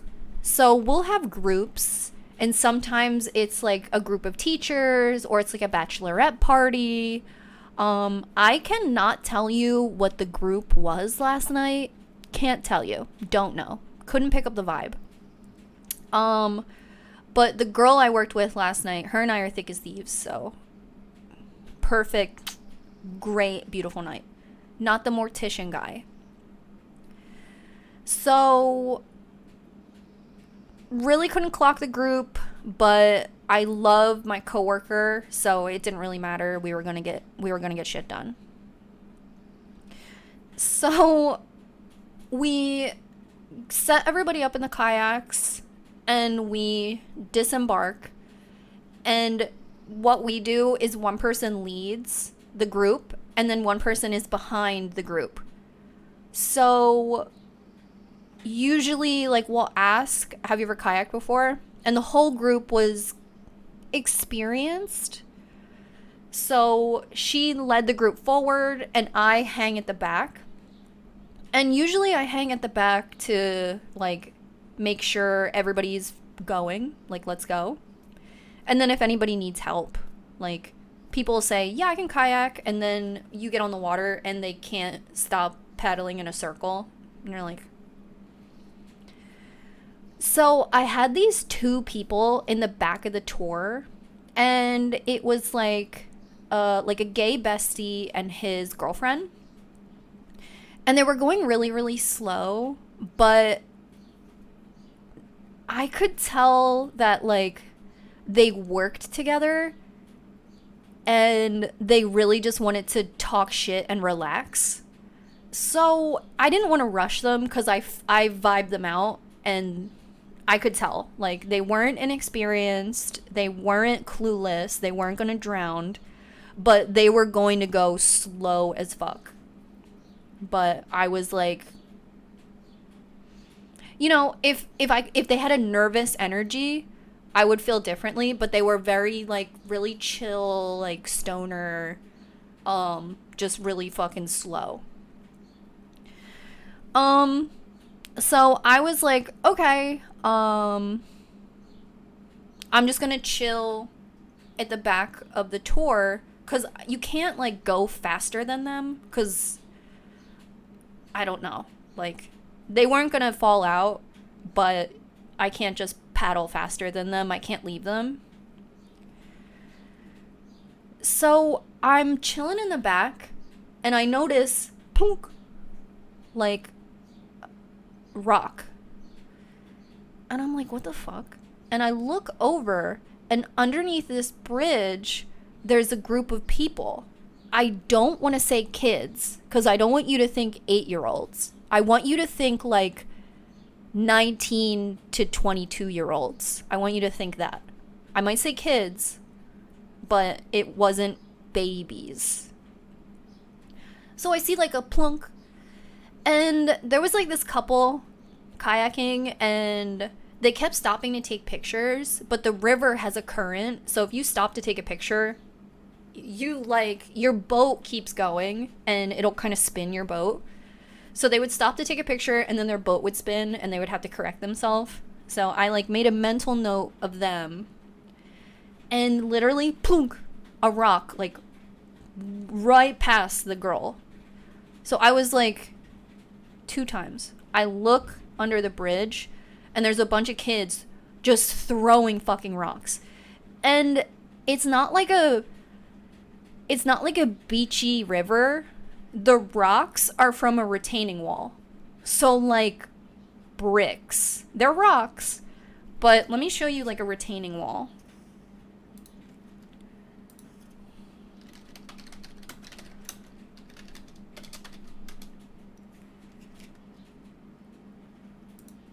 It got so dark in here.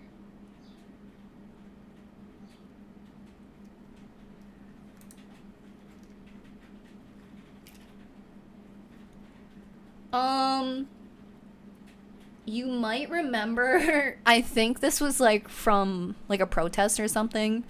So this is a retaining wall, and it has, like, fucking rocks in it. So they were throwing those. So not a pebble, not a stone. Like, so I turn to the people that I'm kayaking with, and I'm like, they're throwing rocks at us.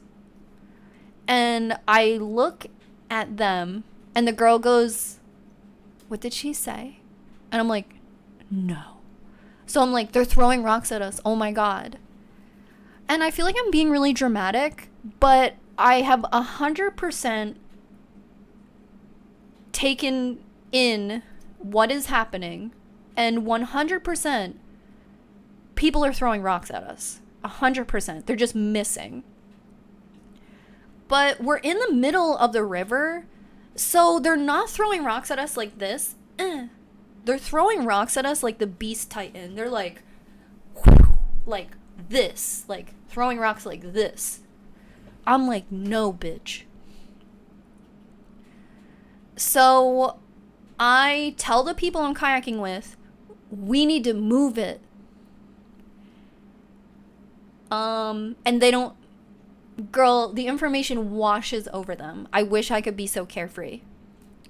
So I take my kayak and I go really in to the shore, because I figure if they're gonna throw a rock at me, if I'm closer, I don't understand that. Like, this is my logic. Probably doesn't make sense, but I just figured if they're wailing these rocks, if I was closer to the shore, they would throw it less hard. I don't know. So we were in this open, vulnerable area until we went under another bridge. So we had this like 20 feet to get through. The like people I was with didn't care. So I was like, I warned them, I told them, I showed them, and whatever. So I whiz past the rock area. And then I feel like I'm crazy because I'm pretty dramatic, I guess. I think based in reality, of course. But I think I can be dramatic, of course. So I'm like, okay, I'm being dramatic. These people are just throwing rocks. They're not throwing them at us, right? Because these other people who I feel like are my peers are not reacting like me. So I'm like, okay, these are just people throwing rocks. It's very inconsiderate because there's kayakers, but they're just throwing rocks. They haven't hit anybody yet. Still, I zip through. What do you do? What do you do? Like, I'm their kayak, like, tour guide and instructor, but, like, what are my responsibilities here if somebody's throwing rocks at people? Like, I don't know. You know what I mean? So in my mind, I'm like, if somebody gets hit by this fucking rock right now, am I supposed to, like, protect them like this? Protect them from the rocks? I don't have a helmet on. I don't even have a bra on. So in my mind, I'm like, like, what am I supposed to do right now? These fucking people are definitely throwing rocks, but I'm the only one reacting. Yeah. Called a popo. So I thought about calling the police, but I was like, what the fuck do I even say? And I personally know that it's impossible to communicate with the police. So, we just keep going.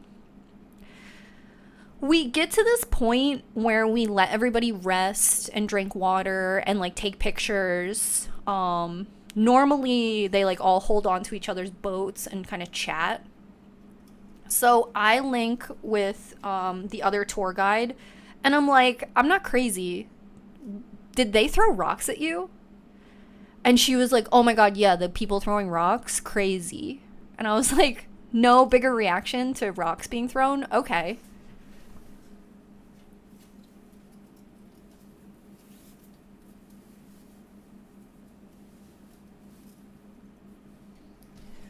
So the owner of the kayak rental has previously told me that when her and I work together, we get the most people falling in. So there's pressure on me to do a good job to prove him wrong, because if I could work every day for the rest of my life with her, it would be a good life. So I don't want to fuck that up. But my boss isn't mean. Like, he definitely said that in jest. But still, I'm like, oh, you noticed? So I'm like, okay, of course on our tour, someone is throwing rocks at the kayakers. But she didn't really care. And do you guys remember last year where we were out on the river and there was a thunderstorm and a boat took our dock and wouldn't move? And my coworker was like, people are gonna die. Do you remember that? So, like, I've seen her appropriately react. So I was feeling out her vibe, and she was like, oh yeah, them throwing rocks, like, annoying, you know? So I was like, okay. I texted my boss, and I let him know. Especially because, I'm dramatic. But especially because, like, if I got hit by a rock, I'm quitting. You know? I'm gonna quit if I'm hit by a rock. I'm gonna move away if I'm hit by a rock. Literally. I'm gonna move, like, where there's no water. I'm gonna move to Montana if I'm hit by a rock.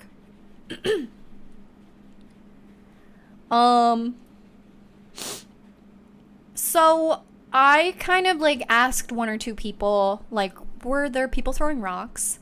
And this one girl, she had like a Vans backpack. I mean, like a Vans purse. So she was like, cool. She was like, oh yeah, the rocks. That was so weird. So I kind of polled a few people. And I felt like I was the most dramatic one. So I was like, okay, they threw rocks. They missed everyone. Whatever. So when we usually let them rest, we switch. So I became the leader, and then my coworker took up the back. And usually her and I will kind of exchange some information. I'll be like, keep an eye on her. She had a close call. I let her know that the like stoner kind of,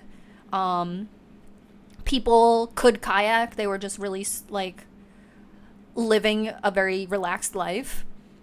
We exchanged some information, and then I became the leader, and we moved forward. The rock people followed us. It was like 7 people. We started kayaking, and we got to a clearing. And all of them lined up. I was like, no, absolutely not. So I wanted to kind of like not give them anything, not give them any attention, not acknowledge them, and maybe give them the benefit of the doubt, because I'm like, everybody else seemed to not like react too negatively to rocks being thrown at them. So I was kind of giving them the benefit of the doubt, I guess. Not really, but I was. And then they started yelling at us. And they were like, are those canoes? Are those canoes? And some people on the tour were like, no, they're kayaks. And I want to be like, shut up. Shut the fuck up. But you can't say that. So I wanted to, like, you can't do nothing. And I'm the leader. But I'm not a cop. Like, I don't know. So people on my tour are talking to the people. And I'm like, no, Betsy, shut up. So I try to talk over the people on the tour, and I'm like, they're kayaks. And then the one guy is like, I'm gonna jump in. Are you gonna save me? So I said, the water's not deep. As if to be like, go ahead, you'll hit your head. I said, the water's not deep. And he said, I bet you're not deep. And I'm like, come on. That's sensitive. So I'm like, well, fuck this. So I feel like enough of a hostile exchange has happened to let the tour know, don't fucking talk to these people. Don't correct them for saying canoe. Like, don't talk to them. And then right away, the rocks. And literally, like, this is my boat in front of me. They're like, plunk, plunk, like on the side of me, plunk. And they're not stones. They're retaining wall rocks. They are taking rocks out of the retaining wall and throwing them at us. So I call the back of the tour guide. I call her and I'm like, we all have to get to the far side of the river. Like, I don't know what to do, but we had to get to the far side of the river, like, right now. So the group of people I was with, even though they kind of engaged the people, they understood what was happening and everybody shifted to the far side of the river. I don't like having people on the far side of the river. But obviously that was the safest place to put them. I just, like, in my mind, I was like, if they're really trying to hit us, the farther we are away, the more they're, like, really winding up with these rocks. And they, like I said, they weren't, like, skipping rocks. They were, like, it looked like this. Like baseball. Pitching. So I called her and I was like, get everyone to the middle. because she's really far away. The tour, like, it's a lot of people, and they're all their own pace. And the one chillers, like with her, were going so slow that it really spread our tour really far apart. So then I call my boss, and he's like freaking out. He's like, no. And I'm like, yeah. So he calls, there's like a bunch of chaps I think I told you about last year, and they're like volunteers who take care of the river. So he's calling the chaps, and the chaps aren't picking up their phone. So my coworker calls her boyfriend, who's like this big dude, and I love him. So she calls him, and he meets us. Which, like, I can't tell you if he... Like, I would give him all the credit in the world. Like, he saved the day 100%. I felt so much safer when he showed up, because he lives close by. So she called her boyfriend, and he came and he met us. But yeah, it was like not cool. I don't know, like, I feel like I'm being dramatic, like something dramatic to me happens every single fucking day. But these were adults, not children, not 8-year-olds. These were adults who threw rocks at us, walked down the length of the river, and threw more rocks at us.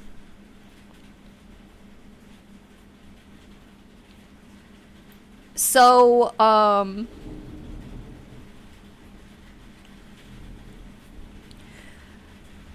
I don't know. So she called her boyfriend, and he met us at our, like, landing point. And then her and I didn't make, like, a big deal out of it, especially in front of the tour. But I took people out of their boats, and I asked them individually how, like, did you have a good time? And a couple people did remark, like, yeah, except for, like, the rocks, right? So I told, like, a few people who I could tell were, like, upset. I was like, I reported it. That isn't, like, a lie, but I just told my boss what happened. So I did, like, report it, but I feel like I said it in a way to reassure them. And, like, I tried. And I definitely didn't say, like, oh, it's cool, my friend's big-ass boyfriend is here.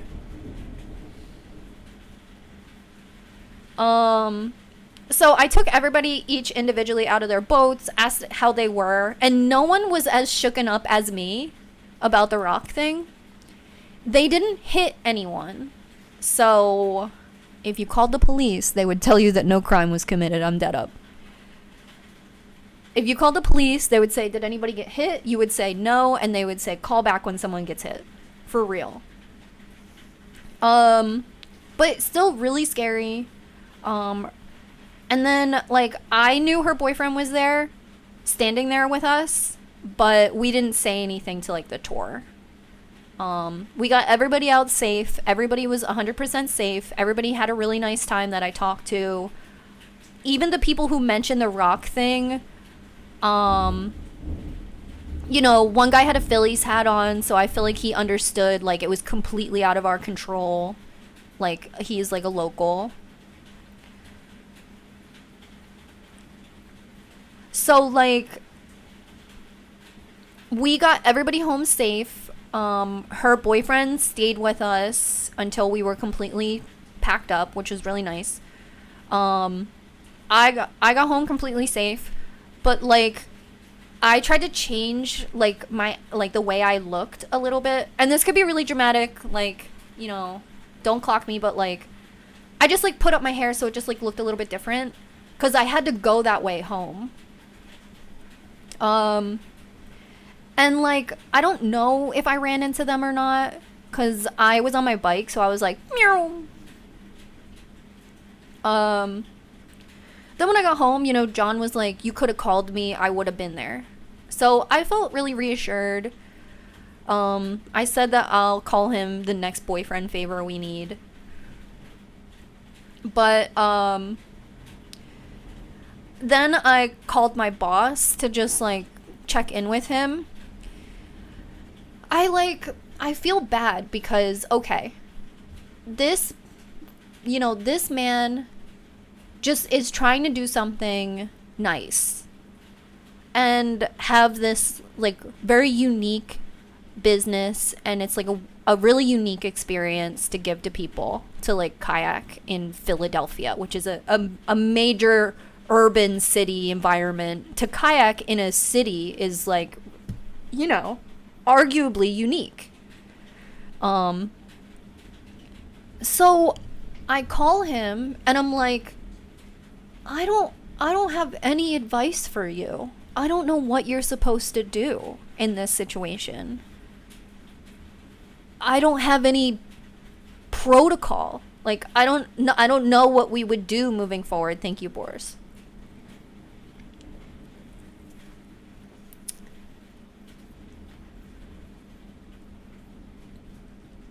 Was it? Yeah, it happened last night.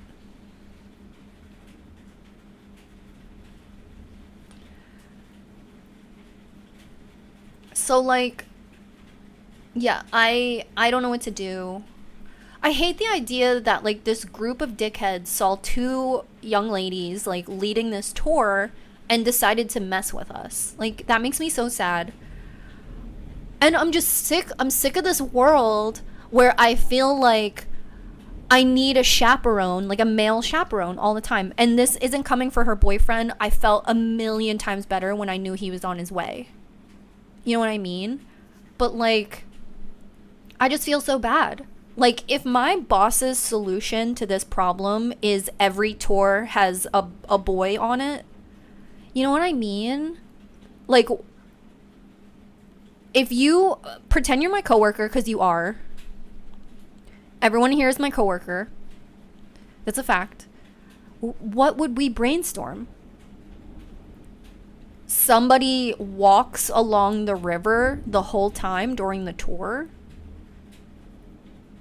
It's not like my boss is not a rich man.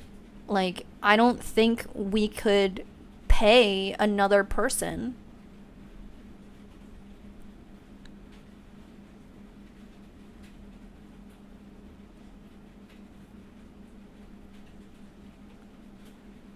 Like, I don't know. And I told him, I was like, hey, I'm just calling to let you know I got home, and I just wanted to like, talk to you about what happened and just like check back in, but like, I don't know what to tell you. And I was like, is this something moving forward that we need to have a protocol for? Never before has there even been a protocol for what if people throw rocks at us. You know what I mean?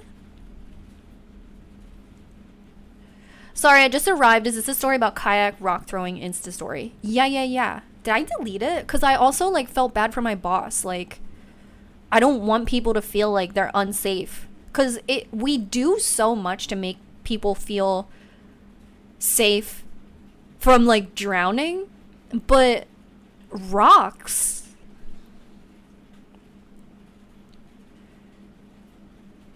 a flare gun, maybe alert the city patrol people and they can add it to their route or keep an eye out.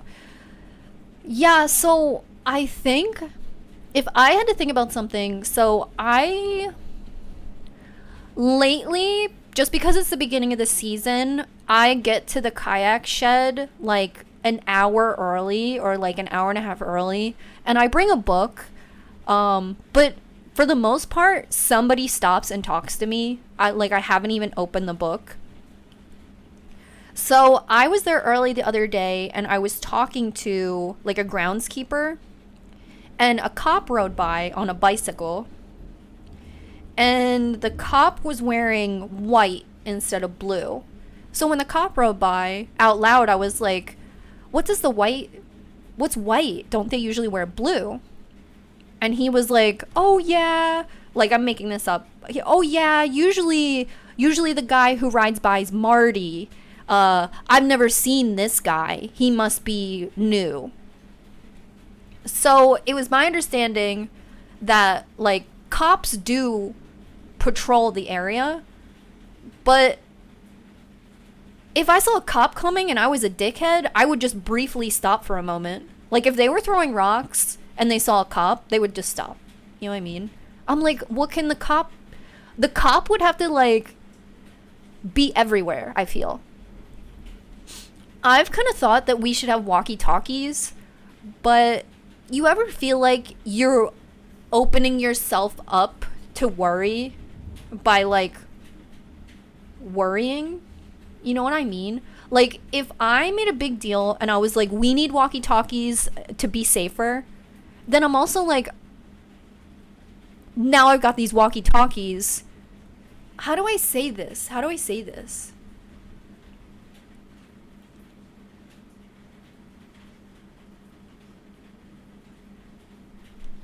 I got a picture of them. Obviously, like, sharing it on stream is maybe, like, unethical. But I did get a picture of them, but I'm like 20 feet away. Because I didn't have time to, like, record them. Like, I was responsible for over 20 people.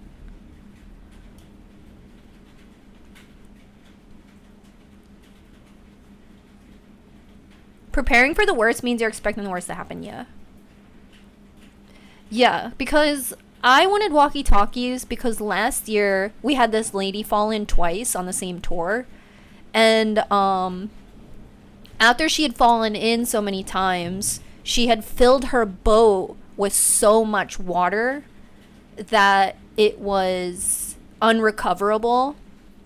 And I felt like if we had walkie-talkies, we could have communicated better the situation. But when I talked to my boss later, that was the first time something like that had ever happened. So I'm like, okay, we don't need walkie-talkies because an event like this may never happen again. But, like, I don't know.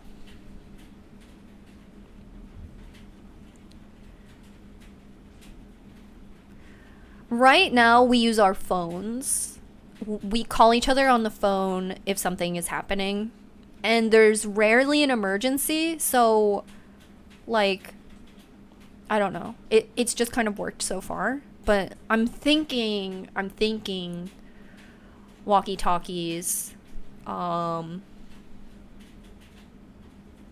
Yeah, we're really having a thunder and lightning storm. If you see it, like, cracking over my face, like fucking Dracula. And I just got a flood warning.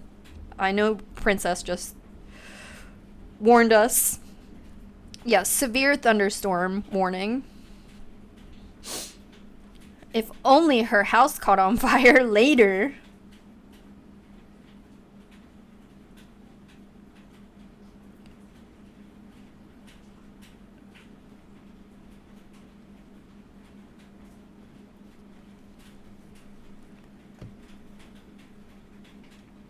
So what do you guys think? Like, I don't know. Walkie-talkies, I really think. Do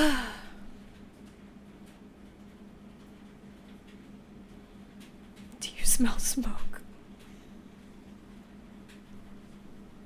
My neighbors are gonna fucking kill me. Does that area Philly have those emergency buttons? The thing is, we're on the water. We're on the water, and there's really no way to get to land at all, other than jumping out of the boat and swimming to shore, which, like, we're definitely not allowed to do. Obviously, if there was, like, an emergency that called for that behavior, of course, but we are trained to rescue people in our boats. Like, our boats are our bottom half in a rescue situation. Yeah, I really think we need walkie-talkies. One, walkie-talkies are fun. The idea of a walkie-talkie is very fun. Like, God forbid I have a little bit of fun. And I keep telling myself that. Like, when I'm on the river and, like, I see somebody... This is my setting spray. I see somebody, like, woo, like, leaning over the boat to get a little selfie. Psh, psh. I'm like, that bro is gonna fall in. I tell myself, who cares? Let it go. Let him fall in. Like, don't stress yourself out. Just let people be. I told you guys last year that this lady kept, like, paddling out of bounds, but I got a read of her, and she seemed like a business lady who was just, like, letting it fucking go. And she was like, it's me in the river. And I decided to not enforce any rules on her because I thought what she was doing was beautiful. So I try to be a little, like, I don't want to give these people a bunch of rules. Like, if you're not going to drown and you're not going to piss me off, like, just be cool. But the rocks thing, y'all don't have officials that patrol the river. In Texas, we do. They keep the peace and make sure no one's breaking the rules. No lie, walkie-talkies make you look cool, too. Oh my god, I know. The life jackets have, like, a walkie-talkie pocket, I feel.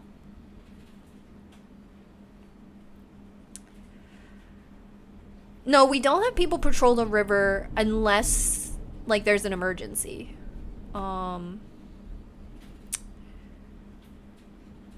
It's like, it's not that unusual. However, like, I don't want to sound like granddad. Like, I just feel like everything is crazier. Like, there's no protocol for people throwing fucking rocks at you because what crazy world would that happen in? So the retaining wall is inaccessible. They climbed over to access it. There is, like, a barrier, and they climbed over it. So they were already being crazy. But I feel like if you're willing to throw rocks at people, the boundaries of the public park are just a suggestion to you.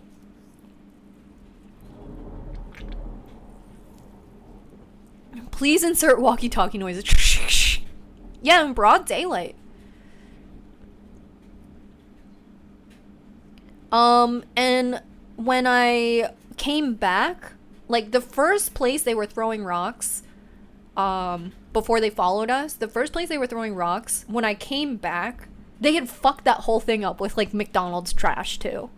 So I'm like, you threw rocks at us, you know, said fucked up stuff to us, and then you littered, You know what I mean?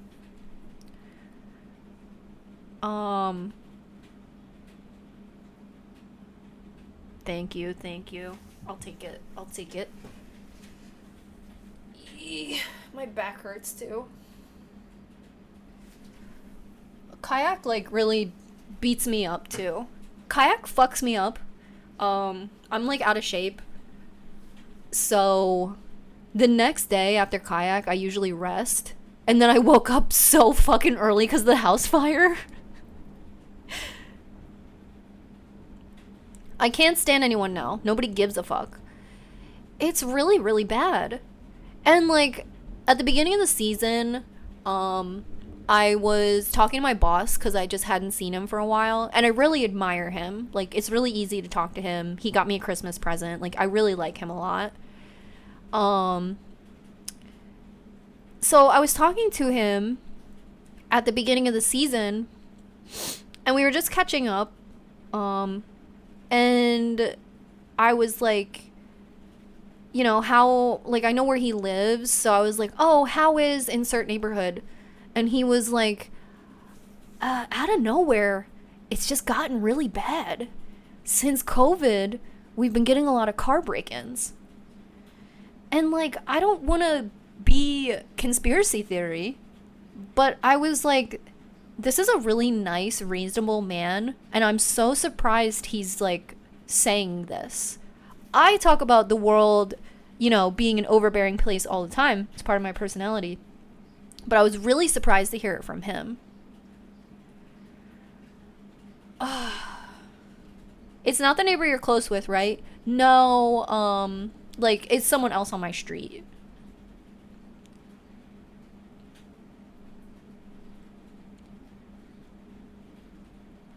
So, I mean, I don't know. So I don't know what to do about people throwing rocks at us while we're kayaking. There's nothing you can do other than paddle away. And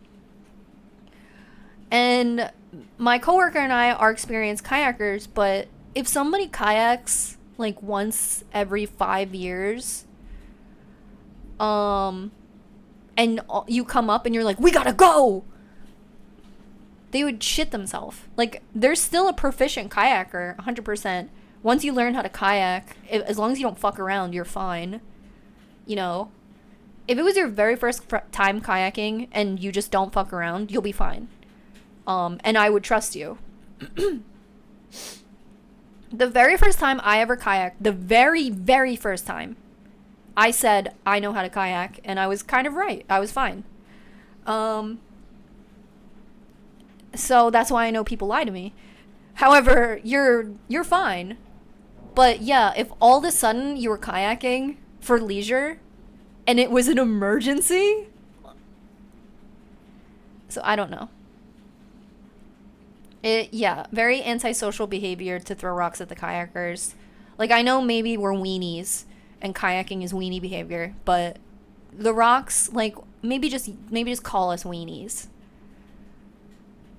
But yeah, like, the thing that makes me so sad and, like, uncomfortable and weird, like, feeling really weird, is that they weren't, like, little fucking rocks that you might find, like, on a path. They were giant rocks that, like, cost money at Home Depot rocks.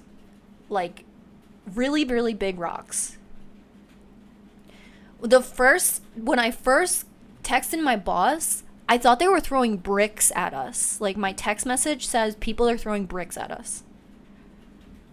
I redacted that when I saw them taking the retaining wall rocks out. But retaining wall rocks are like, there's not a word for this. It's not boulder. I don't know. They really could have hurt somebody, and I think they would have all ran away after they hurt somebody. And, like, I feel like my boss shouldn't be held liable for that. I mean, you know, like, I don't know what to do because, I feel like it puts me in a position. I'm being really honest here. I don't know. You can chime in. You're not going to hurt my feelings. I'm just figuring out how I feel. I really, really feel like it would put me in a position where I have to protect these people as the kayak leader or instructor or person. Like if I was on that kayak tour and someone was throwing rocks at me, I would look for the leader and be like, what is going on? But it's happening to me at the same exact time. I really feel like I would have to, like, paddle and protect them. Like, I don't know. Like, I don't know what I don't know. Like, they're not wrong, though. I would be like, who the fuck's in charge? What is this? Make them stop. But I'd be like, girl, it's happening to me, too. This is crazy. There's no protocol. There's no walkie-talkies.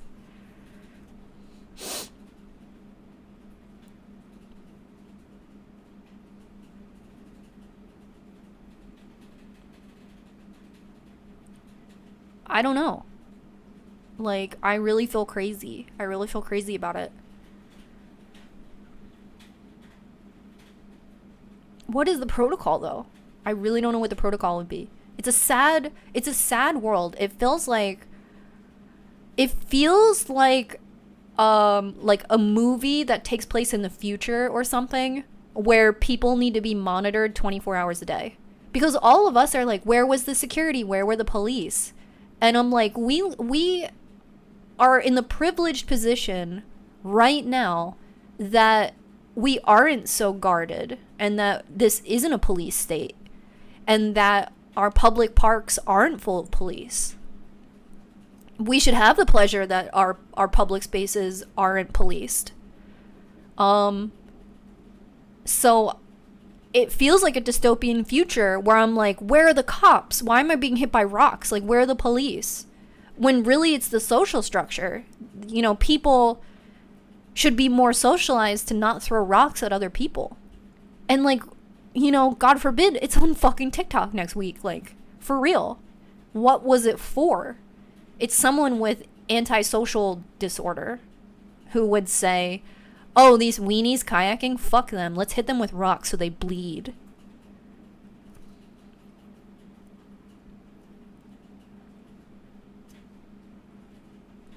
I really don't think employees should risk their own personal safety to help customers, but I don't know. Yeah, I think if it was kids, I would do anything for kids. It was an adult tour, so I think your own autonomy is a little bit your responsibility.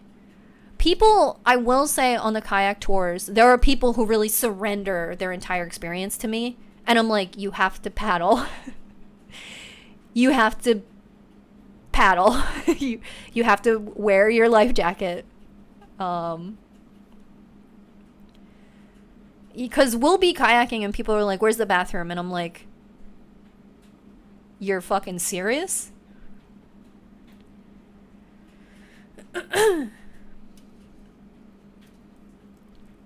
It's similar in a retail space where the employees are told not to intervene when someone is stealing. Like, that's not your job. If anything, they could hire a security guard, but like, it shouldn't be on you, especially in a situation where you're also at risk of being hit. I don't even know where the security guard would be. Because if they were also on the river, they would be as helpless as us. Like, we're literally sitting ducks. There's nothing you can do besides paddle away. Not my wildest dreams. Honestly, if you were like, what's the scariest part about kayaking? I would say, inexperienced kayakers or debris in the water. Sometimes there's like an entire refrigerator. The kayak is the bathroom. Someone really said bet.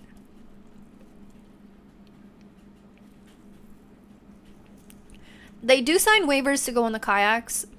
And the waivers are, there is a part of the waiver that says, how's it phrased? It's like legal. Like, there are unknown and unanticipated risks associated with kayaking. And like, that would be it, of course. So legally, the kayak we would be protected, I suppose, but like socially, like, I don't think I could watch someone get hit by a rock and not feel like I have to do everything to help them. You know what I mean?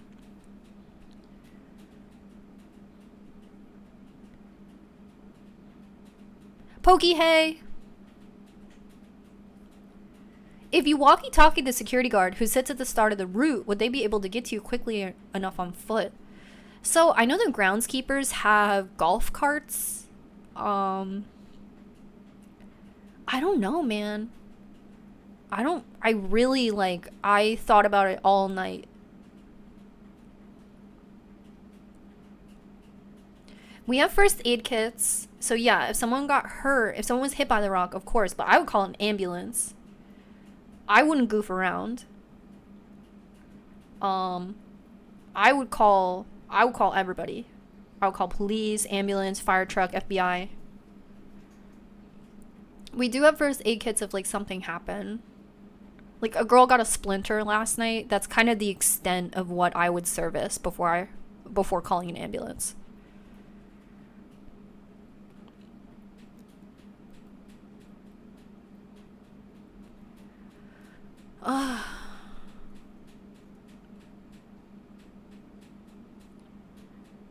I really don't know. I don't have a I don't know. This is like beyond my thought because it just like it boils down to one person behaving and they're not. You know that kid, that like TikTok kid in the UK who's like literally a menace and was like walking into people's houses and TikToking, and the police were like, "Oi, stop it!" And he was like, okay," and then kept doing it, and he was like, "Haha," and they were like, "Please," and he was like, "Okay, I'll stop for real this time," and then he like stole a train or something. Like, that's people. Like, I was watching the coverage of that chap, and like my brain felt like I was stretching my brain because I really couldn't be at peace with this person who was TikToking, recording themselves walking into people's houses and being like, "Ha, funny." I couldn't wrap my brain around it. I felt really stressed out. I felt fight or flight in my home in America. And everyone was like, "LOL, if he did this in the States, he would be shot." And I was like, how about we singularly hold him accountable? Not any commentary, just let's take him and hold him accountable. And basically they told him, no TikTok, young man. And then he got out and he filmed and just had a new TikTok. But like, regardless of that and any word like TikTok, regardless of any of that, one person decided to just break the social code of don't go in someone's house. And then we saw in real time that no one knows how to deal with that. That the only thing holding society together is everyone's willing participation in just the social code. And when people step out of that, there's nothing to be done. Just people are affected in an awful way. And they're like, "Oh, it's like not illegal." And like, whatever, I guess. But it just makes me feel crazy. Like, we have to just hope that people behave in like a socially positive communicative way. And when they don't, unless they fucking kill somebody, there's like really, so like, you guys might remember like 2 years ago, that dude was following me, and because I'm socialized to be like, I was like, no, he's not following me, and then like he was. I don't know if I have to explain this whole story, but like, I fucking promise you he was following me. So I dipped into a business and hid there and convinced myself he wasn't following me, and when I went to leave, the business owner was like, "He's right there, go." Business owner called the police. When the police got there, they said, "Did he touch you? Did he harm you? Did he rob you?" I said no. And they said, "He didn't do anything illegal." And I said, "I'm fucking scared. Something happened to me." And they were like, "No, nothing happened to you. You are scared." So the officer did drive me to the opposite side of the city to get away, but nothing happened to me. If it happened to you, if the same exact thing happened to you, if the same circumstances happened to you, you would say, "Something just fucking happened to me." The police say, "No, nothing happened to you." It's enough to make you go fucking crazy. Like, yeah, I guess nothing happened to me. The only thing that happened to me is the social code was broken.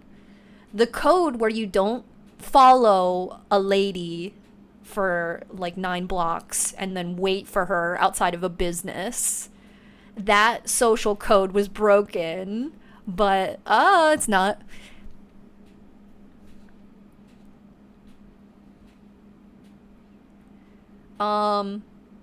So the police say, well, nothing happened to you.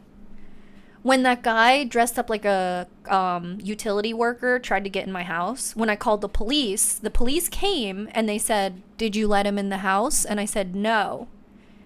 And they basically said, good girl, and they left. Something happened to me. But nothing happened to me. Nothing happened. Did something happen? No. Nothing happened. It's literally like, but did you die though? It's really like that. It's really like that. These kids threw rocks at us. Did any of them hit you? Well, no. Well, nothing happened to you. I'm like, well, I still am experiencing fear and anger, and now I feel crazy. And you're saying nothing happened to me.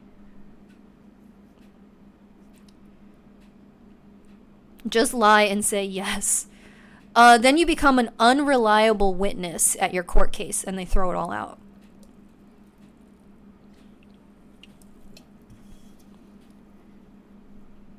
And just by virtue of being human, if everything that happened to you is 100% real and honest and you're telling the truth, just by virtue of being human, you could fuck it up and become an unreliable witness just because of the way you talk. So it's not even worth it if you feel like, oh, I should exaggerate so someone listens to me. You can't. You shouldn't. It won't work. I'm sorry. I'm just like really frustrated because like I feel like I am a problem solver. I put it on my resume. Sorry, I'm like I'm a problem solver. And this one is just kind of beyond me.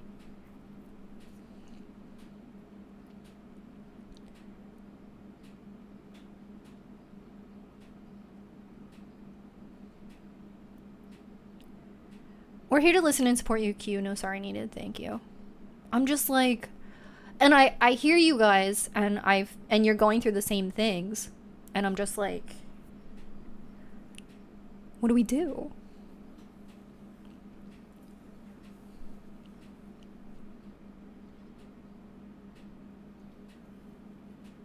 Ugh.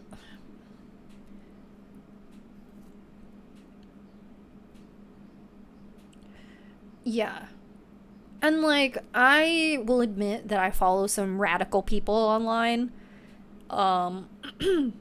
But sometimes I'm like, I am being radicalized right now.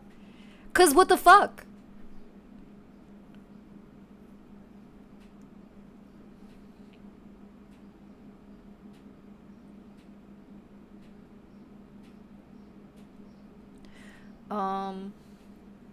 What time is it? I want John to bite this hangnail off my finger. He won't be home for a little while. Enu! Let's go! Thank you. Thank you. Oh, I feel it in my chest, but that might be the smoke from the fire. My one neighbor came out and gave us all an N95 masks, which I was really happy for. How is John doing? So John stinks. He hurt his shoulder and now he smells like Icy Hot. And I know some of you guys use Icy Hot. Icy Hot stinks. I don't like it.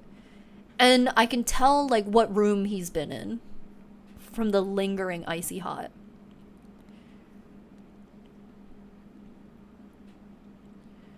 Uh-oh, he's smelly. I feel helpless. I don't answer the door for anyone and I don't speak to anyone. And yesterday I got so nervous when someone asked me what I was doing when I was playing Pikmin in the park that I had to explain Pikmin.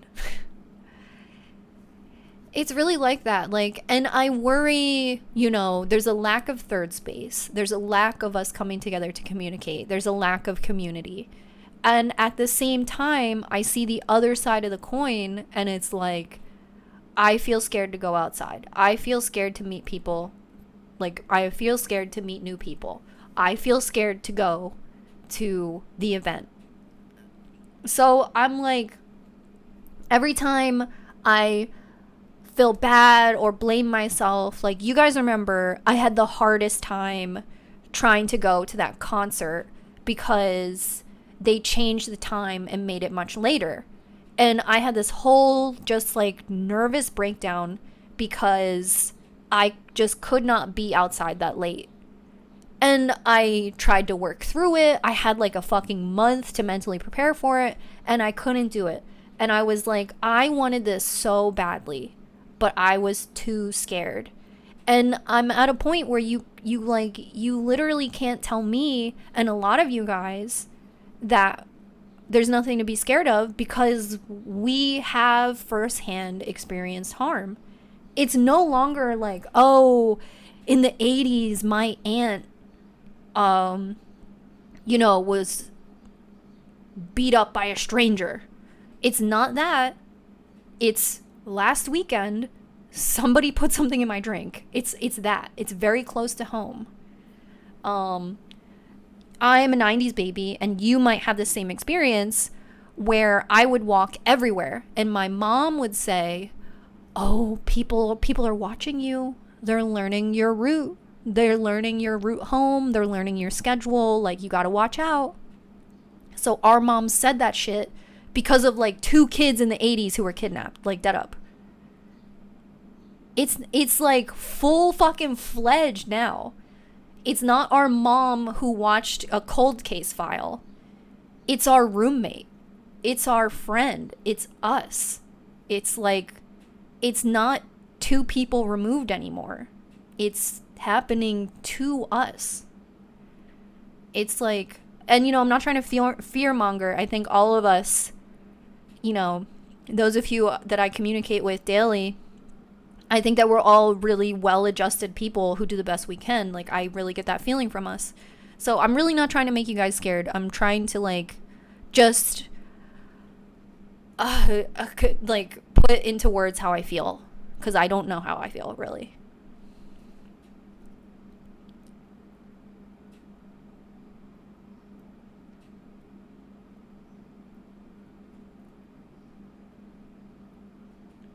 Yeah, and they're like, why are you being so aggressive? And I'm like, because I'm still alive and it's working. Yeah. Yeah, you like, it's a sin, but you cannot approach me on the street. You absolutely cannot. Not you, not subscribers, not you. But like, if a guy came up to me like holding his phone and was like, do you know where? I would be like, sorry. 100%. Have a great weekend.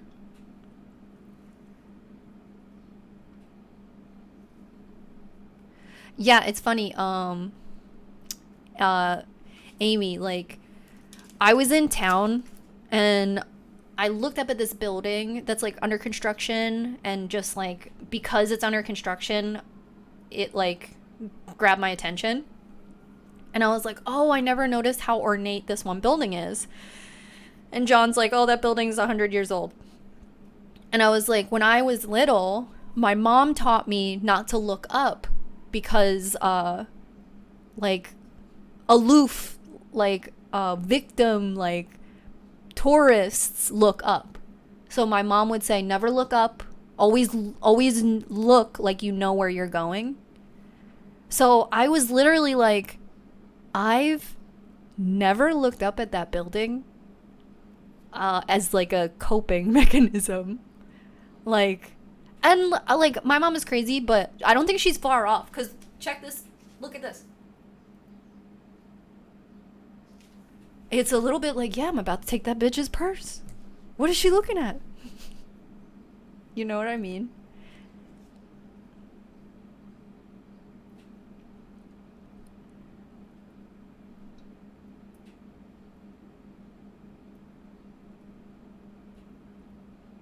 Yeah, so it seems like some of our moms were watching the same program.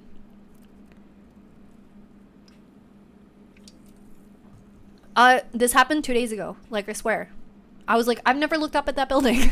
I only here. If you put something here, I've never seen it before.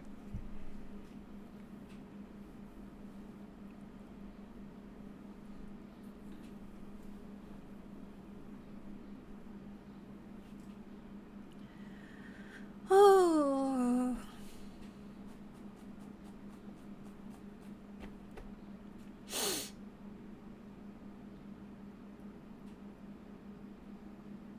My mom always taught us, like, don't go up to strangers. One day on the way to the school bus, a guy drove up to us and offered us a ride. Our stepsister went to go up to the door to get in, and my sister and I had to pull her away and ran. Yeah. You ever think about the people who are not so burdened by, like, all of this information? I don't know.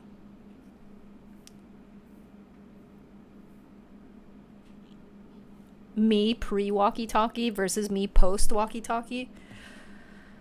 I'm interested to see what my boss says. If my boss talks to me and he's like, that'll never happen again, I'm going to believe him because I really, really want to.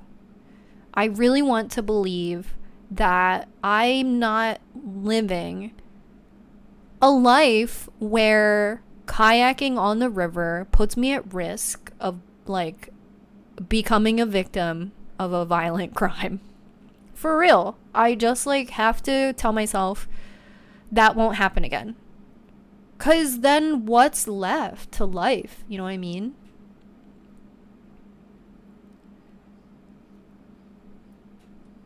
When I met my husband, I learned for the first time just how much fear I have in comparison to him. He's a big guy and has absolutely no fear. It's really true. I experienced that in my relationship too. And now I get him saying, like, it really sucks for girls. Like, I'll hear him say something like that. And, like, it brings me no closure. I'm like, yeah, I told you, I guess.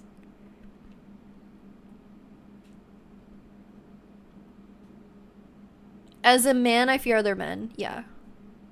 Yeah.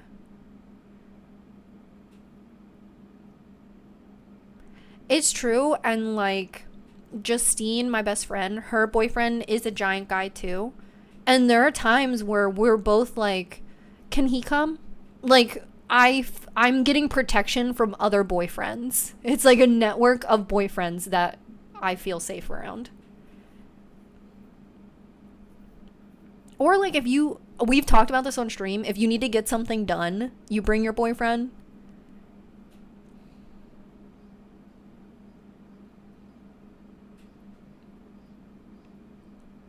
It's safer with the boyfriend around, and you're gonna get more shit done. You're gonna be taken seriously. You need these walkie-talkies. Oh my god, if this is SpongeBob. Wait! Yes! Oh my god. These are so fun. Oh my god, we're gonna fight for the pink one for real. Your one coworker who always gets the blue, and you don't even challenge him. You're just like, Dave gets the blue one.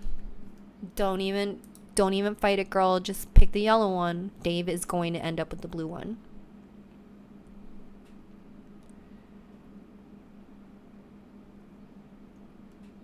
Dibs on yellow. How did your hair turn out? Or do you get it done today?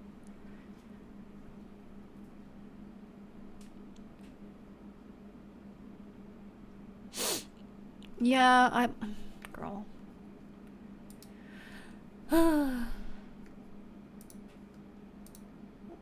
Did you guys hear that sound? They're coming for me. No, why is Tim Curry trending?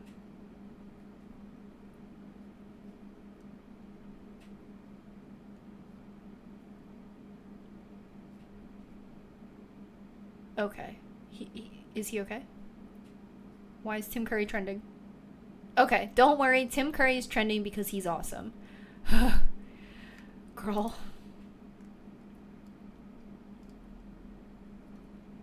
I know, my boy Cormac McCarthy died this week.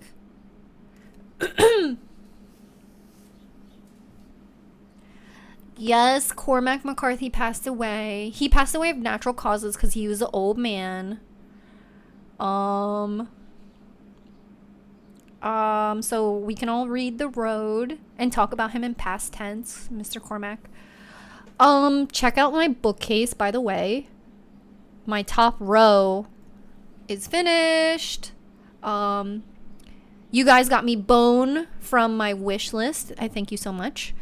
That is my top row. It's all fiction, so it's not manga.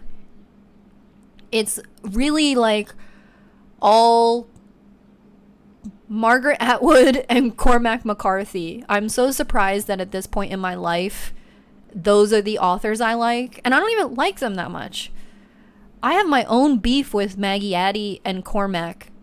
But yeah, that's for the most part my collection. I have a bunch of Chuck Palahniuk too, which seems a little, early 2000s of me.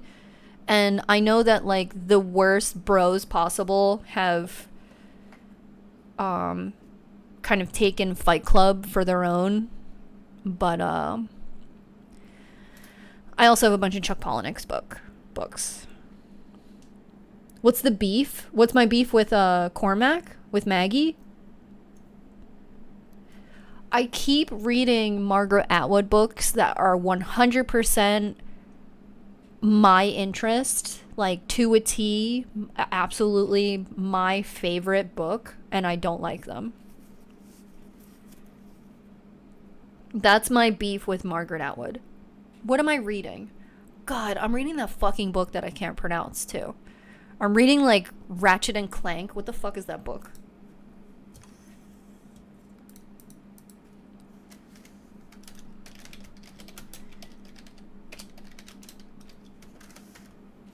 She's so old. I shouldn't be talking shit on her like that. What the fuck is that book? Orcs and Crake. I'm so sorry, Margaret Atwood, that I said Ratchet and Clank. I'm reading this fucking book. And I like the subplot more than the main plot. I like the subplot more than the main plot in this book, and I've been reading it for months, girl. Like, it is... I actually brought this on the plane to Miami because I know I wouldn't read it under normal circumstances. I have to be a prisoner. I'm also still reading The Handmaid's Tale because I also think it's impossible. But I want to read it. Margaret Atwood has all these good-ass ideas about the end of days and shit. The apocalypse, for no good reason, is kind of like my favorite kind of category. And it's hard to get stories that aren't zombie. And Margaret Atwood does a really good job in that genre without zombie. So Ratchet and Clank is a book about kind of like right at the end of the world, like right when technology has completely peaked and taken over every aspect of our life, right then, and then like the next day when it all falls apart. The book, that sounds awesome. That's great. The book opens with our main character. His father is the scientist who has developed the technology to grow human organs in pigs. So heart transplant, lung transplant. They've developed the technology to grow them inside of pigs, making people live longer. Girl, that sounds like the coolest book I've ever read. No, the book is fucking impossible. It's like eating glass. What did you think about The Handmaid's Tale? I love the concept. I love the TV show. I'm very captivated by it, and I'm happy that it can be an allegory in our current society, for people you know, fighting for their fucking human rights. Reading the book is so hard because there's so many timelines happening at the same time. I think if I hadn't watched the show, I wouldn't know what the fuck was going on.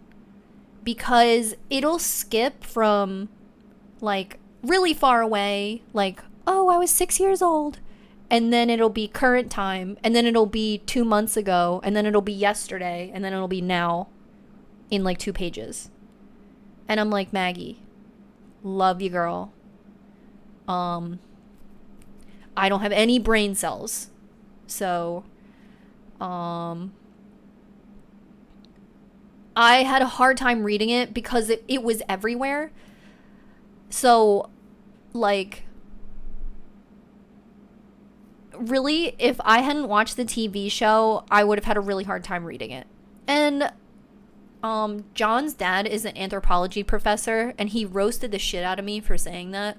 When I said I had a hard time reading The Handmaid's Tale, he was like, no. So I was like, okay, yeah, I made that up. Reading it was easy, and I loved it. And I read it in one day. I read all the Harry Potter books in one day.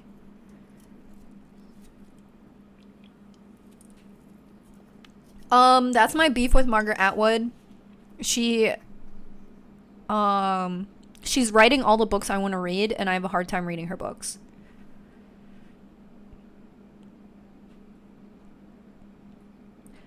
So, yeah, a lot of this, and then I have my VC Andrews books. I have My Sweet Audrina on this, like, little stand, like this stand. I have My Sweet Audrina right there. Shout out. I like VC Andrews. Girl, I love the drama. I know it's like junk food, but I love it. You want me to read all this Cormac McCarthy? How about some VC Andrews for being such a good girl? So I do love a VC Andrew.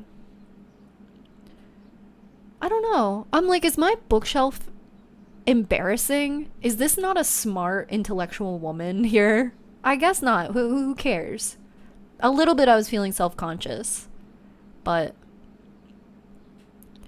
oh, you like reading? Read every book in a day. Gaslight, gatekeep, girl boss. I'm trying my best. First, I had to fight Margaret Atwood.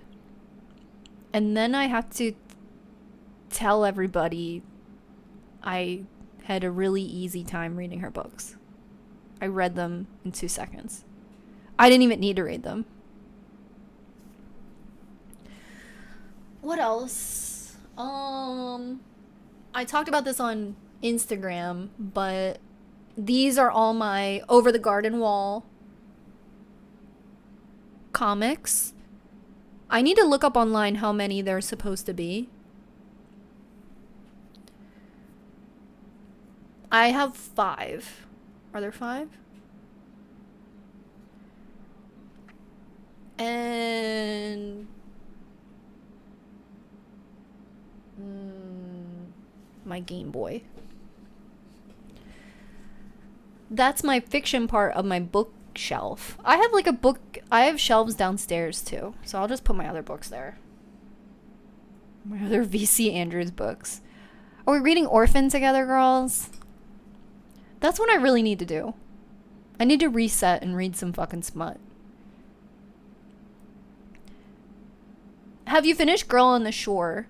No, so I've been bringing it to the Kayak rental, and it's rated R, so I have to read it in private, and whenever I go to the Kayak rental, everyone wants to talk to me. Which is not a bad thing. When your favorite streamer gets socialized, not a bad thing. When I have one life experience and then share it with you guys. There is a book coming out on the 20th that I am so excited for.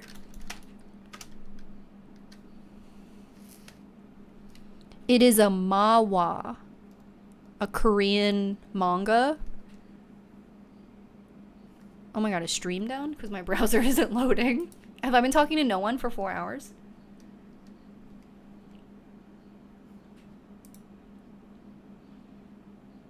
Here we go.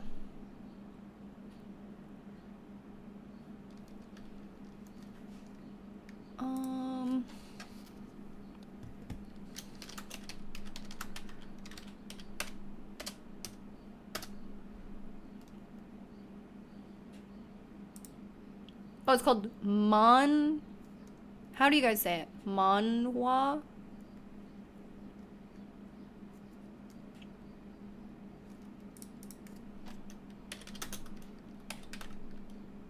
HWA.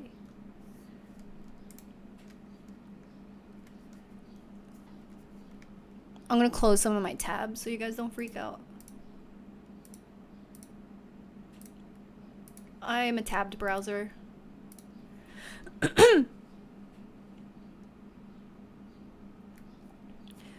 So this is the book I really want to get. It's called The Horizon, and it is an end of days apocalypse kind of shit. But it is a manhwa, so this is a Korean manga. I'm gonna sneeze soon. Pretty soon. Excuse me. So this is the cover. I'm really waiting for this.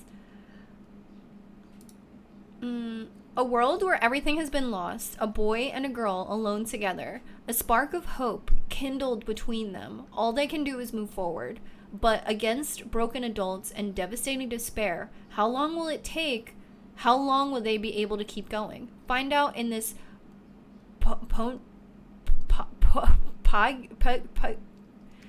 I know how to say this. I've said it in life. I say it. I know how to say this.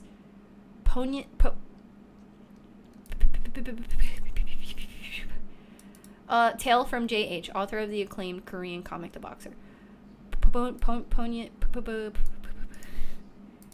it. Give me a second.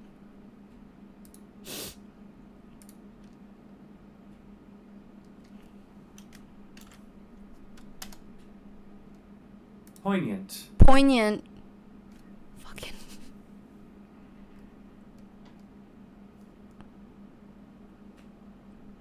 I'm carrying my rock up the hill as a streamer.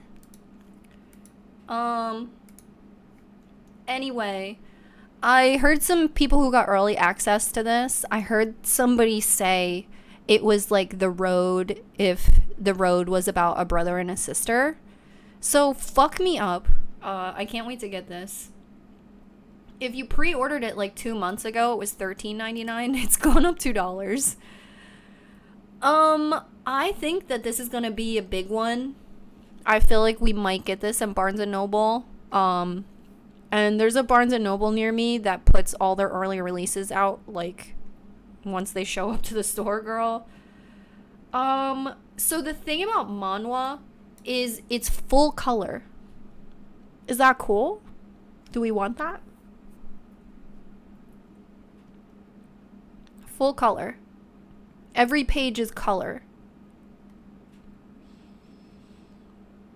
It's like super detailed drawings. Did you read The Boxer? So The Boxer is his other work. And let me show you book 1, because maybe you've seen it if you're a manga person.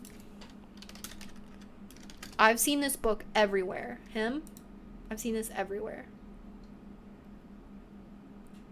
But yeah, Korean manhwa is full color. So you're going to get, the books are going to be expensive, but full color is fun. Now, I don't know how The Horizon is going to be full color, because it's going to be, my guess is like dreary, end of days, apocalypse, like what happened. And it says volume 1. So, a couple books. It's not going to be one standalone. Does it have the page numbers? Okay. 232. Is that going to be an omnibus? Let's see.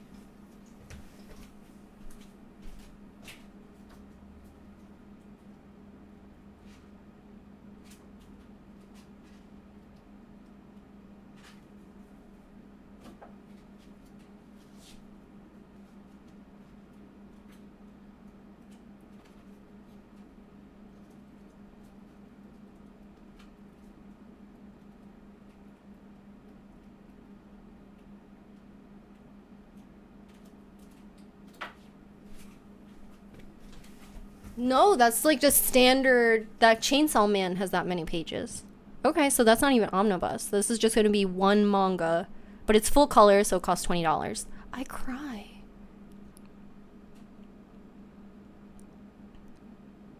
My Barnes & Noble had that for sale early when I went a couple days ago. Girl, I'm going to the store after stream, for real. I've been waiting for this fucking book. Oh my god, I told you Barnes & Noble, they just... Oh my god. I know Parasite comes in full color. I want to read Parasite the manga because the anime came out recently, but the manga's like 20 years old. So the girls are like drawn like Ranma. They're not drawn like anime girls now. I think.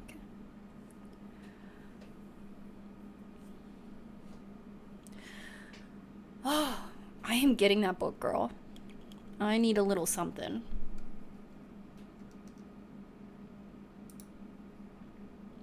Poignant. Poignant. Sharp or pungent? Poignant. Why don't we just say pungent? We're already there.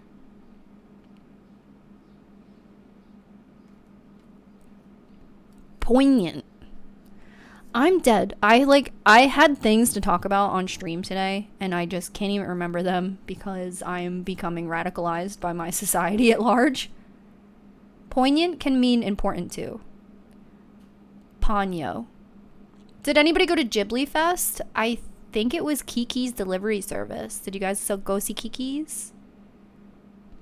Have you started reading Full Metal Alchemist? No, Full Metal Mary, I haven't started yet. I am reading, what is it called?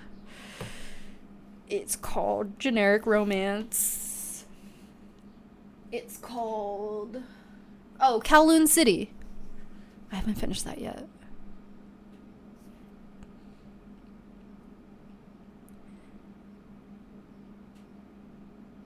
I'm still in episode 5 of One Piece. Oh my god, don't tell the girls that. One Piece is like 400.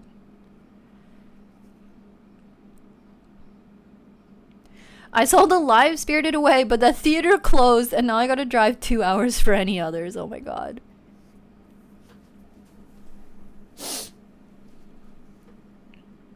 For me, it's how many times can a girl watch Kiki's in theaters? Yeah, I want to make that casserole from Kiki's, but I think I've seen it enough. I love Kiki. Love it. I love a little witch. I love a little aeroplane. I love a piece of bread. I think I maxed out my Kiki views. Let's see, unless anyone has it off the top of their head, what is the next Ghibli Fest? Ghibli. Are we seeing this, like, Castle in the Mirror? Let's watch a trailer for that as well. And if they copyright me, I'm gonna freak out.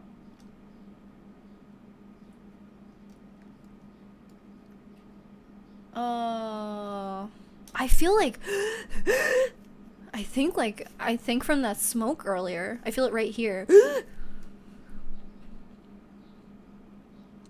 Any luck with plant swap planning? No. The person I want to do the plant swap with, I invited to John's birthday party. I'm throwing a giant party for my partner. I'm the only girl. Sausage fest. I think everyone will bring their wives and stuff.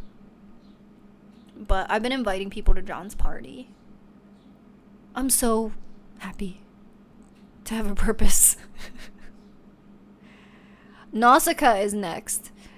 At a glance, I was like, nausea. Girl, you know that's how I would pronounce it on the spot. Yeah, Nausicaa is next. Oh. I've seen Nausicaa probably the least amount of times. Castle in the Sky is absolute bop. It's a little more adult than Kiki. I definitely want to see Nausicaa. I have a pair of free tickets because last time I went to the movies it was all fucked up, but they wouldn't give me a refund, so they gave me free tickets. So girl, it might be Nausicaa. I want to see Poco Rosso though.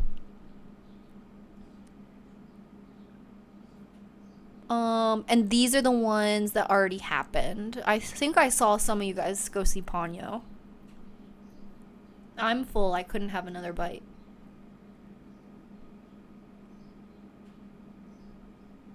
They have a lot of nerve making this the cover, The Wind Rises. Okay, girls. John said no dirt for the party. Can you believe that? I could cry. Let me have something. I said that to he said no dirt, and in the store I'm texting Justine. I'm like, what the fuck? Dirtless. I'm crying. Dirt. This is how I cry. Dirt. I took him to the store to get all the ingredients for his birthday. He wants lasagna.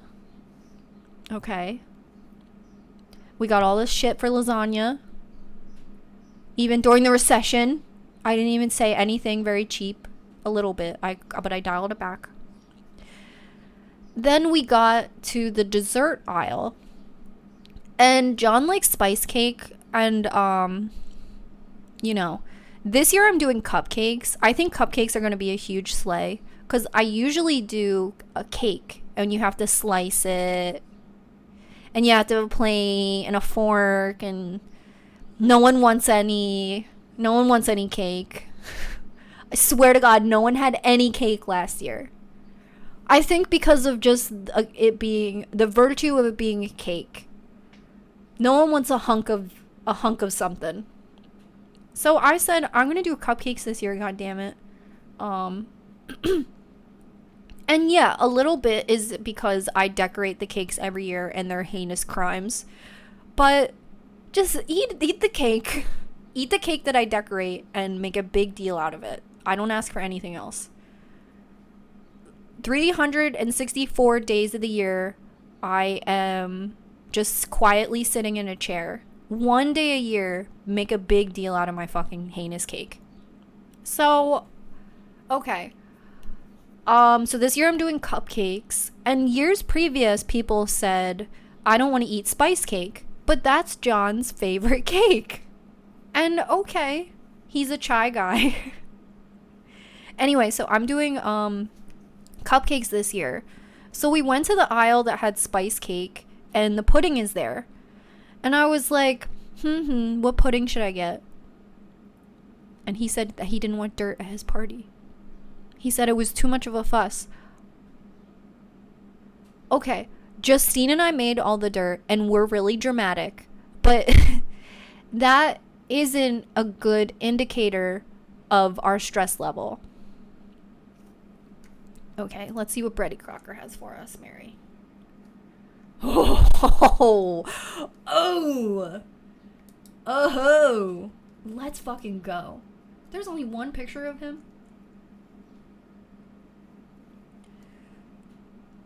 Pull apart turtle cupcakes. It's on. It's so fucking on. It is so absolutely on. I'm saving this. I'm saving this website.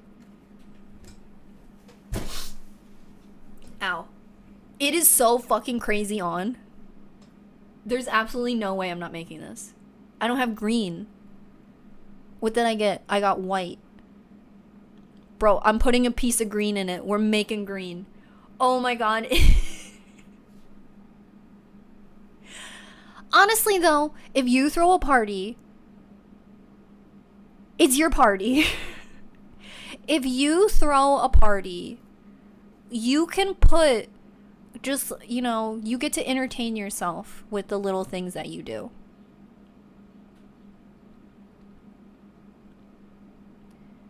The fact that this turtle is a part of my lore now, I'm gonna add this to my bookmarks, but I don't know what my other bookmarks are, so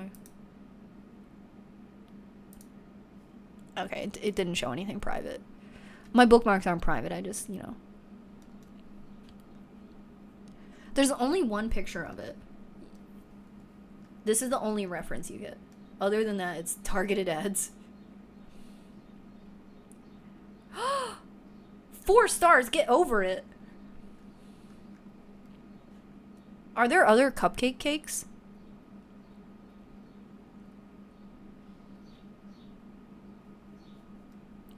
I will be the most relaxed and just make a fuss about it, you know? Yeah, we were just 2 women, 2 grown women, making dirt. Was there a fuss? I don't remember.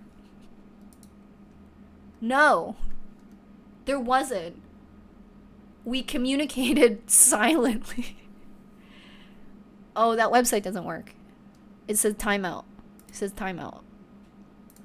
It's a virus. Patient hunter. I'm sure if you go on Pinterest, you'll find other ones. The way that this is my purpose, I was like, should I go back to school? No. I should make the cupcake turtle cake. You scared dirt for John with your fussing. I can't believe that.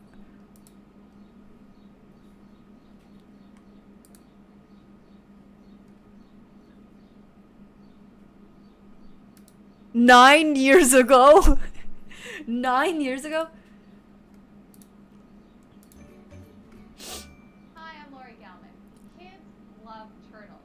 Ah! And to hold, and who doesn't wish they could retreat into their shell sometimes? Bitch. We know this turtle is going to be a huge hit for next week. Here's the surprise. This cake is actually a pull-apart cake made of cupcakes, so the kids can each have their own cupcake. Our friend Lee Hansen for the Betty Crocker Kitchens is going to show us just how easy it is to hatch this tasty turtle. Hey, Lee. Hi, Lori. I love this cake. It's so cute. Well, thank you. But I just thought, Is that a different one? This is another way to do it. So smart, because actually our recipe makes 24 cupcakes, so you can make 2 turtles. You can make one in green and one in brown. All And right. I'll show you how to do the brown one. Fantastic. Okay. So we have 12 A green one and a brown We're one. going to arrange the body first. Put 3 in I am watching this. and then 2 in the front and 2 on the side. Okay. That's the shell. How am I gonna mess this up? And then we're just going to take some chocolate frosting and we are going to spread it all over. Just hold the cupcakes in place as you frost them so they don't move around too much. And if you find that they do move a lot, you can always put a little dot of frosting underneath Right. and that'll prevent it from But this is moving. nice that you don't have to sit there and frost them individually. You can sort of Yes. do a schmear, as we say. I love pull-apart cakes for kids' parties. They're so Oh, fun. totally different. The kids get to serve serve those them. around. I know. I think as with anything, you have to make sure that the cupcakes are really well cooled before you start. Yeah. You can even work with the Frosting. cupcakes frozen. And that's a nice tip if you want them, the frosting will congeal really quickly. If you Frozen. want it to set up, that's a great idea. I mean, we're making 2 cakes because the of 24 cupcakes. But the great thing is, if you don't need 2 cakes, you can freeze 12 of the cupcakes. I think for up to 2 months, right? Yeah, They're you good in the can- freezer. Yep. As long as they're sealed, they can last a long time. That's great. And then pull them out, be super mom some other day. Yes. So we have the body pretty much smoothed out. The legs and the head, I'm going to do in green frosting. We've already pre-tinted some. That's nice. That's a vibrant green Nice, isn't there. that nice? You can Yeah, use a it's gel gorgeous. color to tint it really bright. And these I'm going to frost individually. Okay, so I'm going to put the head here. And then I'll do the legs.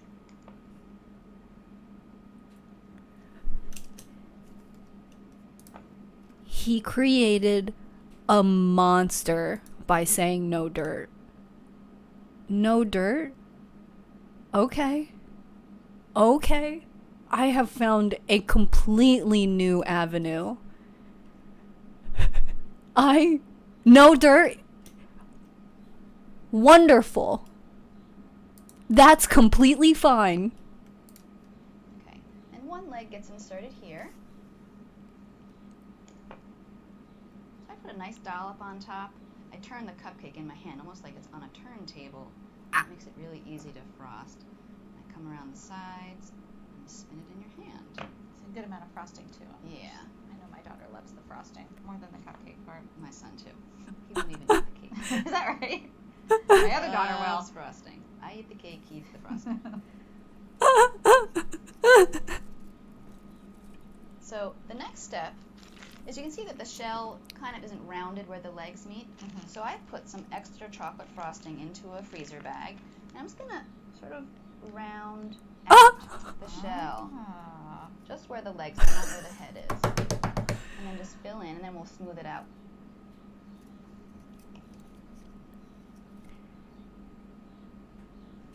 Okay, so we've done that part, and now when I think of a turtle, I think of the beautiful shell, and they always have great patterns. Yeah. So you can have fun and make up your own pattern, or you can just keep it simple. And what I'm going to do is I'm going to just trace the contour of the shell. Contour the turtle. Again, I put the frosting into a freezer bag. So draw a pattern like this. Sort of a triangle there, and a triangle here, and then I'm going to meet up in the middle.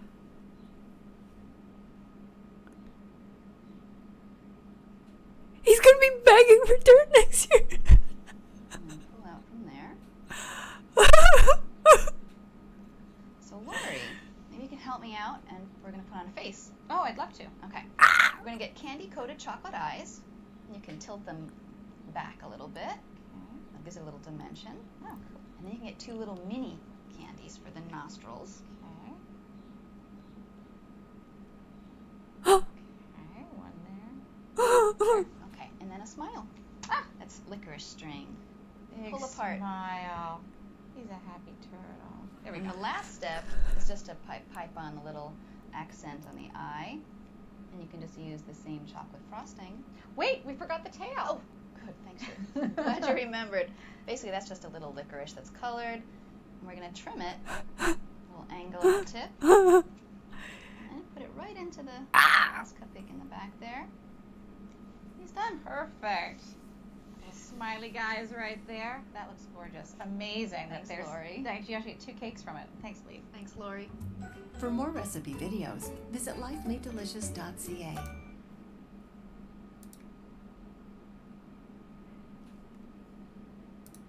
No dirt at the party? No dirt at the party? It's fine. I don't even care. I got you back, pause. Oh my god. Not the pattern for a cake, cat.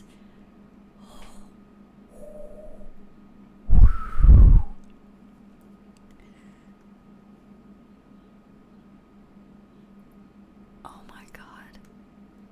Alright, I mean, I really need to do the turtle. What do I look up? Cupcake. Cake? Oh, pull apart cupcake cake. Pull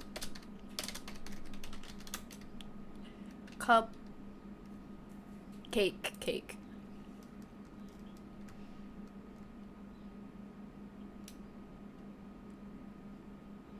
It is so absolutely on.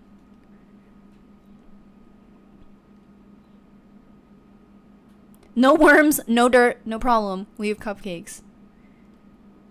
It is so fucking on.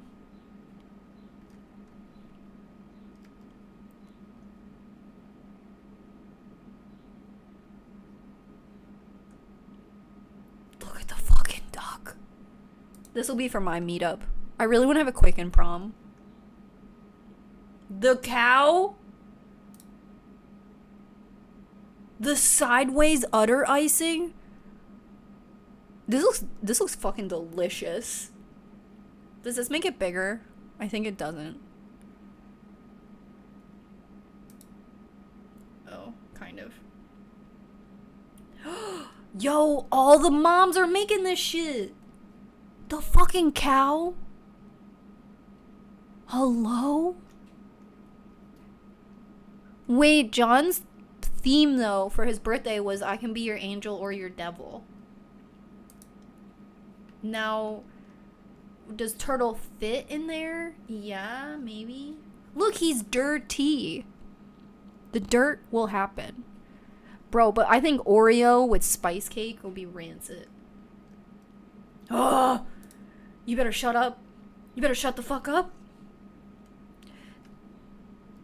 The thing is,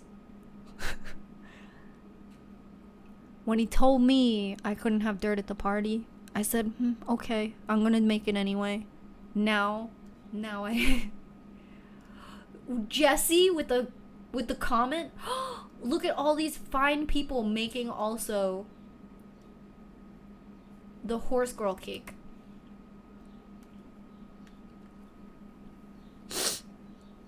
You think that I can't make this pig cake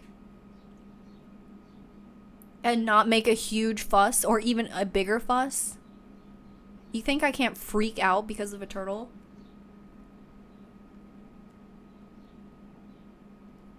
Literally, I was going to fuss and unless you put me in a cage. Can I see this? I love these comments. My cake.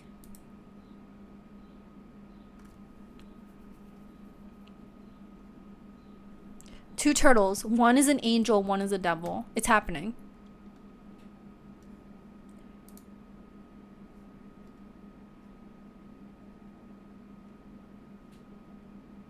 Oh my god. It's like that unicorn cake, but it's a piggy. Oh, stop. He's so fucked. He's fucked. Because he's getting this. And if every person in attendance does not make a huge fucking deal about this, it's gonna be everybody's problem.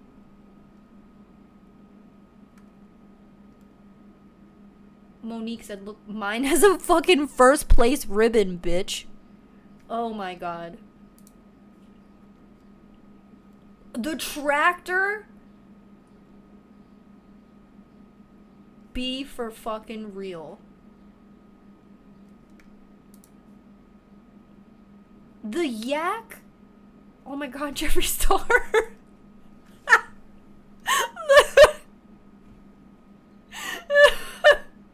Is Inu here?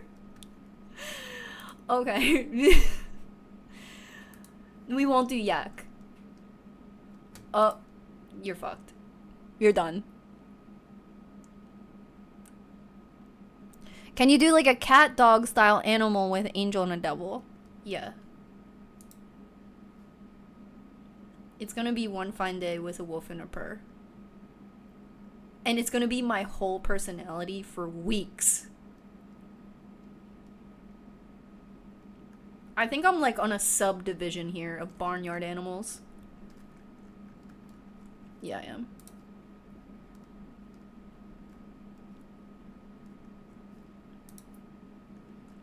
Here we go.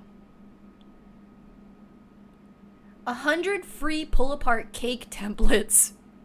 The clock? Let's go. Time is ticking, bitch. You are old now. Yeah, I can do it 3.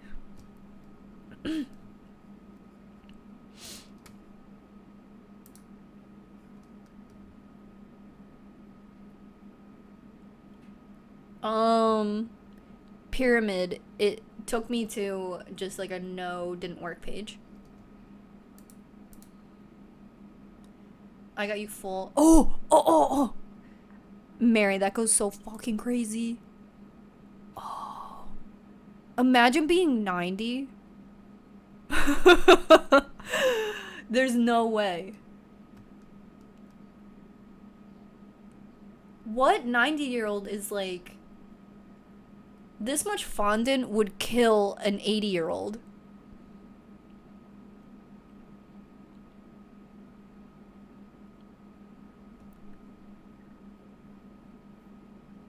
Hugh Hefner's cake.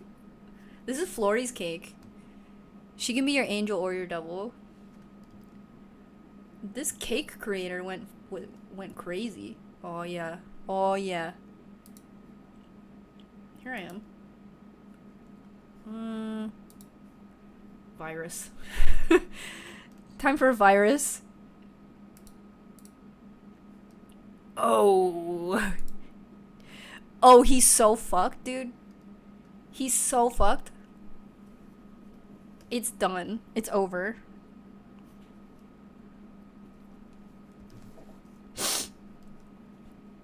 Not Alan Fisher texting me, "How's your day?" How do I even reply to that? Oh, there was a house fire. How are you?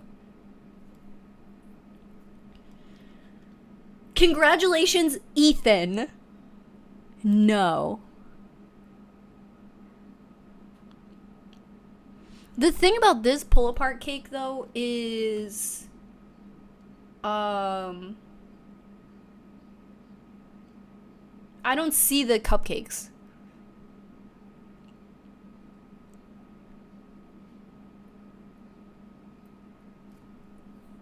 I think there's like a layer of fondant over this. Yeah. And then look at this like hunk.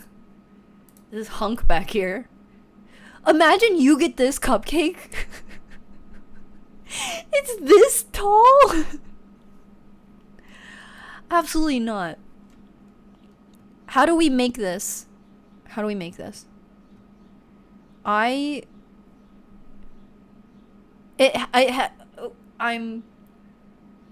Your name is Xavier. Wait. Is it Xavier or Ethan? Hello? Yeah, it's all frosting. When I made those Dolly Parton cakes, they did not need frosting. They were so fucking sweet. Okay, Princess sent this. Dear Homemaker. Not my smut as the targeted ads. The airplane? The airplane. You're done. You are done.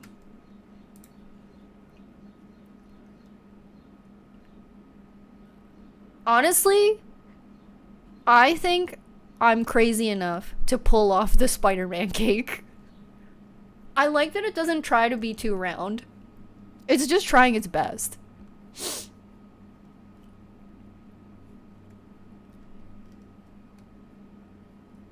Oh.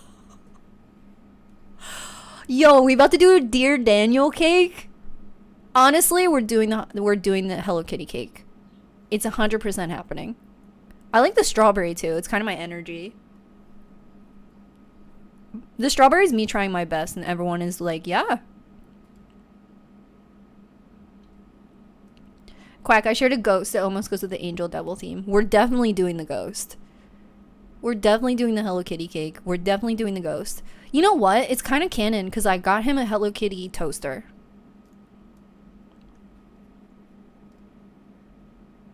Is this a beer mug? Oh yeah, proof of concept.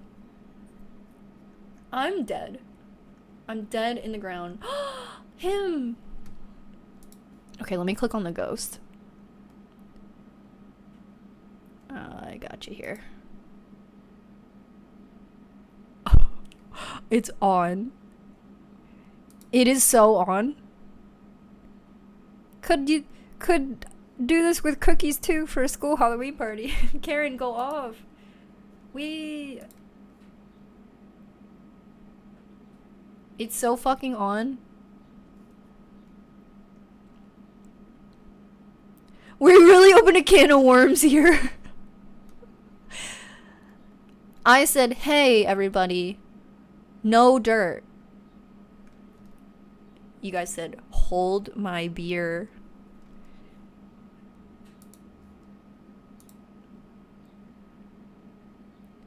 These are just... It's just on a skateboard. That is a skateboard. Look at the dirty wheels. Honestly, yes. This is what's happening. It's on graham cracker. You left me no choice.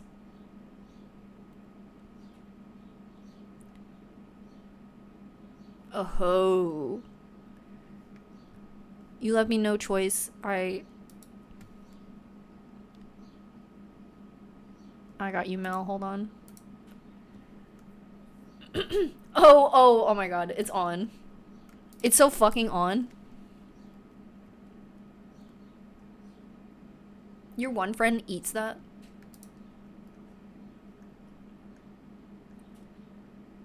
Okay, lady behind the curtain. It's enough targeted ads, lady. Oh, my Toad fans. This racetrack could have dirt. Did you see that? This ad showed up over the picture. Lady behind the curtain, you're killing me. Don't look at it too long. Oh. Don't look at it. Oh. Don't look at that stuff. Don't. I've never seen that before. I've never seen an ad over a picture. Okay. I've not seen it yet. No. Look really quickly. Really quick. Whatever this crunch is, I want it so bad. That's the best part of ice cream cake.